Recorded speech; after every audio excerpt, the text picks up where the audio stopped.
My brother convinced my best friend, the girl I loved, that I'd never make a move on her, just so he could ask her out and be with her. I blocked them both and moved on. But then, 6 months later, I got an emergency call from the hospital because she needed me. When I was 22, I brought flowers for my best friend to tell her how I feel, and she stepped out wearing my brother's sweatshirt and smiling at me like I hadn't been in love with her since we were 13. Jules had been my best friend for half my life. She was the kind of girl who brought snacks to class but forgot to bring a pencil. We met in 7th grade. She tripped over my backpack and landed hard on the pavement. I helped her up. She called me an idiot for leaving my bag in the middle of the hallway, and then asked if I wanted to skip gym with her. That was it. We became inseparable. Late night FaceTimes, summer movie marathons, sitting on her roof and talking about life like we were the only two people on earth. Over the years, we both dated other people, but none of it ever stuck. It always felt like no one got us the way we got each other. She even once joked that if we were both single at 30, we'd get married. I laughed, but I never forgot it. My older brother Eli knew how I felt. I told him a million times. He always acted like it was dumb. He'd say things like, if you haven't boned by now, she's not interested, or you're confusing friendship with love. But I knew I wasn't. I knew how she looked at me when I made her laugh. I knew how she'd call me first whenever her life fell apart. When Jules finally broke up with her long-term boyfriend, I told Eli I was going to tell her how I felt. I even said I was scared, but ready. He gave me this look I couldn't place, then clapped me on the back and said, go for it. I picked up sunflowers because they were her favorite. I even put on my best and only suit. I practiced what I was going to say the whole drive over. It wasn't going to be perfect, but it was going to be honest. When I turned the corner to her street, I saw Eli's car in her driveway. At first, I thought maybe he just stopped by. Maybe he was picking something up for me. I sat in my car with the flowers in my lap for almost 10 minutes, getting ready to step out, and then her porch light came on. She stepped outside, barefoot, hair still damp like she had just showered. She had on a hoodie way too big for her. It was Eli's Attack on Titan hoodie, which I had ordered special for him last year. She picked up a takeout bag from the porch, then she laughed. That laugh I had waited years to hear again, just for me. Only now, it was aimed back inside, like someone was waiting for her. I didn't get out. I didn't knock. I didn't say a single word. I left the flowers on her step like a total coward and just drove away. An hour later, I got a text. That was sweet. He loved them. She didn't say Eli's name. She didn't have to. My stomach dropped. I didn't reply. I didn't sleep that night, or the one after. When I finally saw Eli again, I asked him straight up if he was seeing her. He shrugged like it was no big deal and said, you never told her how you felt, man. What did you expect? He said it so casually, like none of it mattered. Told him I was going to. I told him that night was supposed to be the night. He just laughed and said, guess you were too slow. The worst part? I still tried to be normal with her. She started dating Eli officially, and I was still the guy who helped her fix her resume and drove her to the DMV. I was still the one who listened when she needed to vent about work. I convinced myself it was fine, that maybe I just wasn't supposed to have her. Then we had a group dinner at Jules' apartment. Jules sat next to Eli. She leaned into him like it was nothing. Halfway through, Eli went up to go to the bathroom. She looked at me and said, you're the only person who really understands me. I need you to help me write a speech for Eli's birthday. I just smiled, but something in me cracked. Later that night, we were cleaning up. I found a note tucked in with some junk mail addressed to me. She didn't notice as I picked it up. Inside, it said, I think I've been in love with you all along. I'm just scared. I don't want to lose what we have. It was dated the day before I showed up with the flowers. I stared at it for 10 minutes. I don't even remember breathing. Then I put it back. Didn't say a word. I went home and blocked them both. Jules had loved me all along, but chose my brother over me in the end. That was 6 months ago. I'm doing better now. At least I thought I was. Because last night I got a text from an unknown number. It said, I miss you. I think about you every day. I didn't respond at first, but I didn't delete it either. One of my friends texted me soon after and let me know that Jules and Eli broke up. I stared at my phone for a good hour. I even typed out a few responses, then deleted them. I finally went to bed around 3 a.m., still not sure what to do. The next morning, I woke up to 3 more texts from the same number. I knew who that was. They were all from Jules. She kept saying how sorry she was and how much she missed me. I still didn't respond. I went to work like normal. I'm a graphic designer at a small marketing firm. Nothing fancy, but it pays the bills. I couldn't focus on anything. My boss Willie noticed and asked if I was okay. I just nodded and said I didn't sleep well. He didn't push it. After work, I went to the gym to clear my head. I was halfway through my workout when I spotted Eli across the room. We hadn't spoken since I blocked him. He saw me too. For a second, we just stared at each other. Then he walked over. I almost left right then. Hey, he said, like nothing had happened. Like he hadn't betrayed me in the worst way possible. I just nodded and kept lifting. He stood there awkwardly for a minute. Jules and I broke up, he finally said. I heard. I didn't look at him. She's been asking about you. Says you won't answer her texts. I put the weights down and grabbed my towel. Not my problem. He grabbed my arm as I tried to walk away. Look, I know I messed up, but she really misses you. I yanked my arm away. You both made your choice. I walked out without looking back. When I got to my car, I had 5 more texts from Jules. She was asking to meet up for coffee. Said she needed to talk to me. Said it was important. I still didn't reply. That night, I couldn't sleep again. I kept thinking about that note I found. About how she said she loved me but was scared. About how quickly she jumped to Eli after that. None of it made sense. Around midnight, my doorbell rang. I wasn't expecting anyone. I looked through the peephole and saw Jules standing there, hugging herself in the cold. She looked like she'd been crying. I almost didn't open the door, but some part of me still cared, I guess. What are you doing here? I asked as I opened the door. She looked up at me with those eyes that always got me. You wouldn't answer my texts. I didn't invite her in. It's midnight, Jules. I know. I'm sorry. I really need to talk to you. I sighed and stepped aside. She walked in and looked around my apartment. I'd moved since the last time she was over. Got a new place after everything happened. Needed a fresh start. Nice place, she said. I didn't respond. I just stood there with my arms crossed, waiting for her to say whatever she came to say. She sat down on my couch without being invited. Classic Jules, always making herself at home wherever she went. I stayed standing. Eli and I broke up, she finally said. I know. I made a mistake. She looked up at me. A huge mistake. I didn't say anything. I'd imagined this moment so many times over the past 6 months. Her coming back, saying she was wrong, but now that it was happening, I felt nothing. Or maybe not nothing, just numb. Did you mean it? I asked. The note. Did you mean it? She looked confused for a second, then her eyes widened. You found that? I nodded. Yes, I meant it. I was going to give it to you that night. But then Eli showed up and what? I finally sat down, but on the chair across from her, not next to her on the couch. He told me how you felt about me. Said you'd been in love with me for years, but were too scared to say anything. Said you'd probably never make a move. I felt my jaw tighten. And I got scared. I thought about what would happen if we tried and it didn't work out. I'd lose my best friend. So when he kissed me, I don't know. It seemed safer. I laughed. I couldn't help it. Safer. You chose my brother because it was safer. She winced. I know how it sounds. Do you? Because it sounds like you knew how I felt, knew how you felt, and still chose him. She looked down at her hands. I know. I messed up, but I'm here now. I got up and paced around my living room, the floorboards creaking beneath my feet. The whole situation felt surreal. 6 months of silence, and now she was sitting on my couch like she had a right to be there. The soft glow of my lamp cast shadows across her face, highlighting the nervous way she bit her lower lip, a habit I used to find endearing. Why now, Jules? What changed? I asked, my voice echoing in the quiet apartment. She wiped at her eyes, smudging her mascara slightly. I missed you. Every day. Eli was. He wasn't you. Her voice cracked on the last word. I stopped pacing, my hands clenching into fists at my sides. That's it? You missed me? After 6 months of nothing? The bitterness in my voice surprised even me. I tried to call you. I texted. You blocked me. She was getting defensive now. now, her posture straightening. Classic Jules move when backed into a corner. I'd seen it countless times over our years of friendship. Yeah, after finding out you chose my brother over me even though you supposedly loved me. I ran my hands through my hair, tugging slightly at the roots. Do you have any idea what that did to me? Do you have any concept of how it felt? She stood up and took a step toward me, her familiar vanilla perfume wafting through the air. I made a mistake. People make mistakes. Her eyes pleaded with me. I took a step back, needing the distance. This wasn't forgetting to return a book. You knew how I felt. You felt the same way. And you still chose Eli. The betrayal still felt fresh, like a wound that refused to heal. I was confused. I was scared. She was crying now, tears streaming down her cheeks, leaving trails in her makeup. Can we get coffee tomorrow? Talk this through properly, please? I wanted to say no. I really did. But some part of me, the part that had loved her since we were 13, sitting next to each other in biology class, couldn't do it. Fine, coffee. That's it. My resolve was weaker than I wanted to admit. She smiled through her tears, a glimmer of hope in her eyes. Thank you. After she left, I couldn't sleep. My bedroom felt too hot and too cold. I kept replaying everything in my head. The note I'd found in her purse when she asked me to grab her wallet. The hoodie, Eli's hoodie, she was wearing when I showed up with sunflowers. Eli's car in her driveway that night. By morning, I was exhausted and confused. Dark circles under my eyes. I almost texted to cancel, but I didn't. Something pulled me toward this meeting, despite my better judgment. We met at our old spot, this little cafe halfway between our places, with the chipped blue mugs and the barista who always remembered our orders. I got there first and grabbed a table in the back, away from the windows. She showed up 10 minutes late, which was actually early for Jules. She always ran on her own time, existing in what our friend group called Jules' Standard Time. Hey, she said, sliding into the seat across from me. She looked better than last night, less puffy-eyed. Her hair was pulled back in a loose ponytail, a few strands framing her face. Hey, I'd already ordered my usual black coffee. The waitress came over, and Jules ordered her complicated latte with extra everything. Caramel, whipped cream, an extra shot, and cinnamon on top. Some things never changed. We sat in awkward silence until her drink arrived. This had never happened before. We'd never run out of things to say to each other until now. The cafe buzzed around us, other conversations filling the void we couldn't seem to bridge. So, she finally said, fidgeting with her napkin, how have you been? I almost laughed. How have I been? After my best friend and my brother got together behind my back? Just great, Jules. Living the dream. The sarcasm dripped from my voice. She flinched, her shoulders hunching slightly. I deserve that. Yeah, you do. I took a sip of my coffee, the bitterness matching my mood. Why are we here? Really? She looked down at her drink, swirling the whipped cream with her straw. I told you. I miss you. I made a mistake. With Eli or with me? I leaned forward, challenging her. Both. She reached across the table like she was going to touch my hand, but I pulled back. Her fingers lingered on the table before retreating. Eli and I, it was never right. We fought all the time. He's not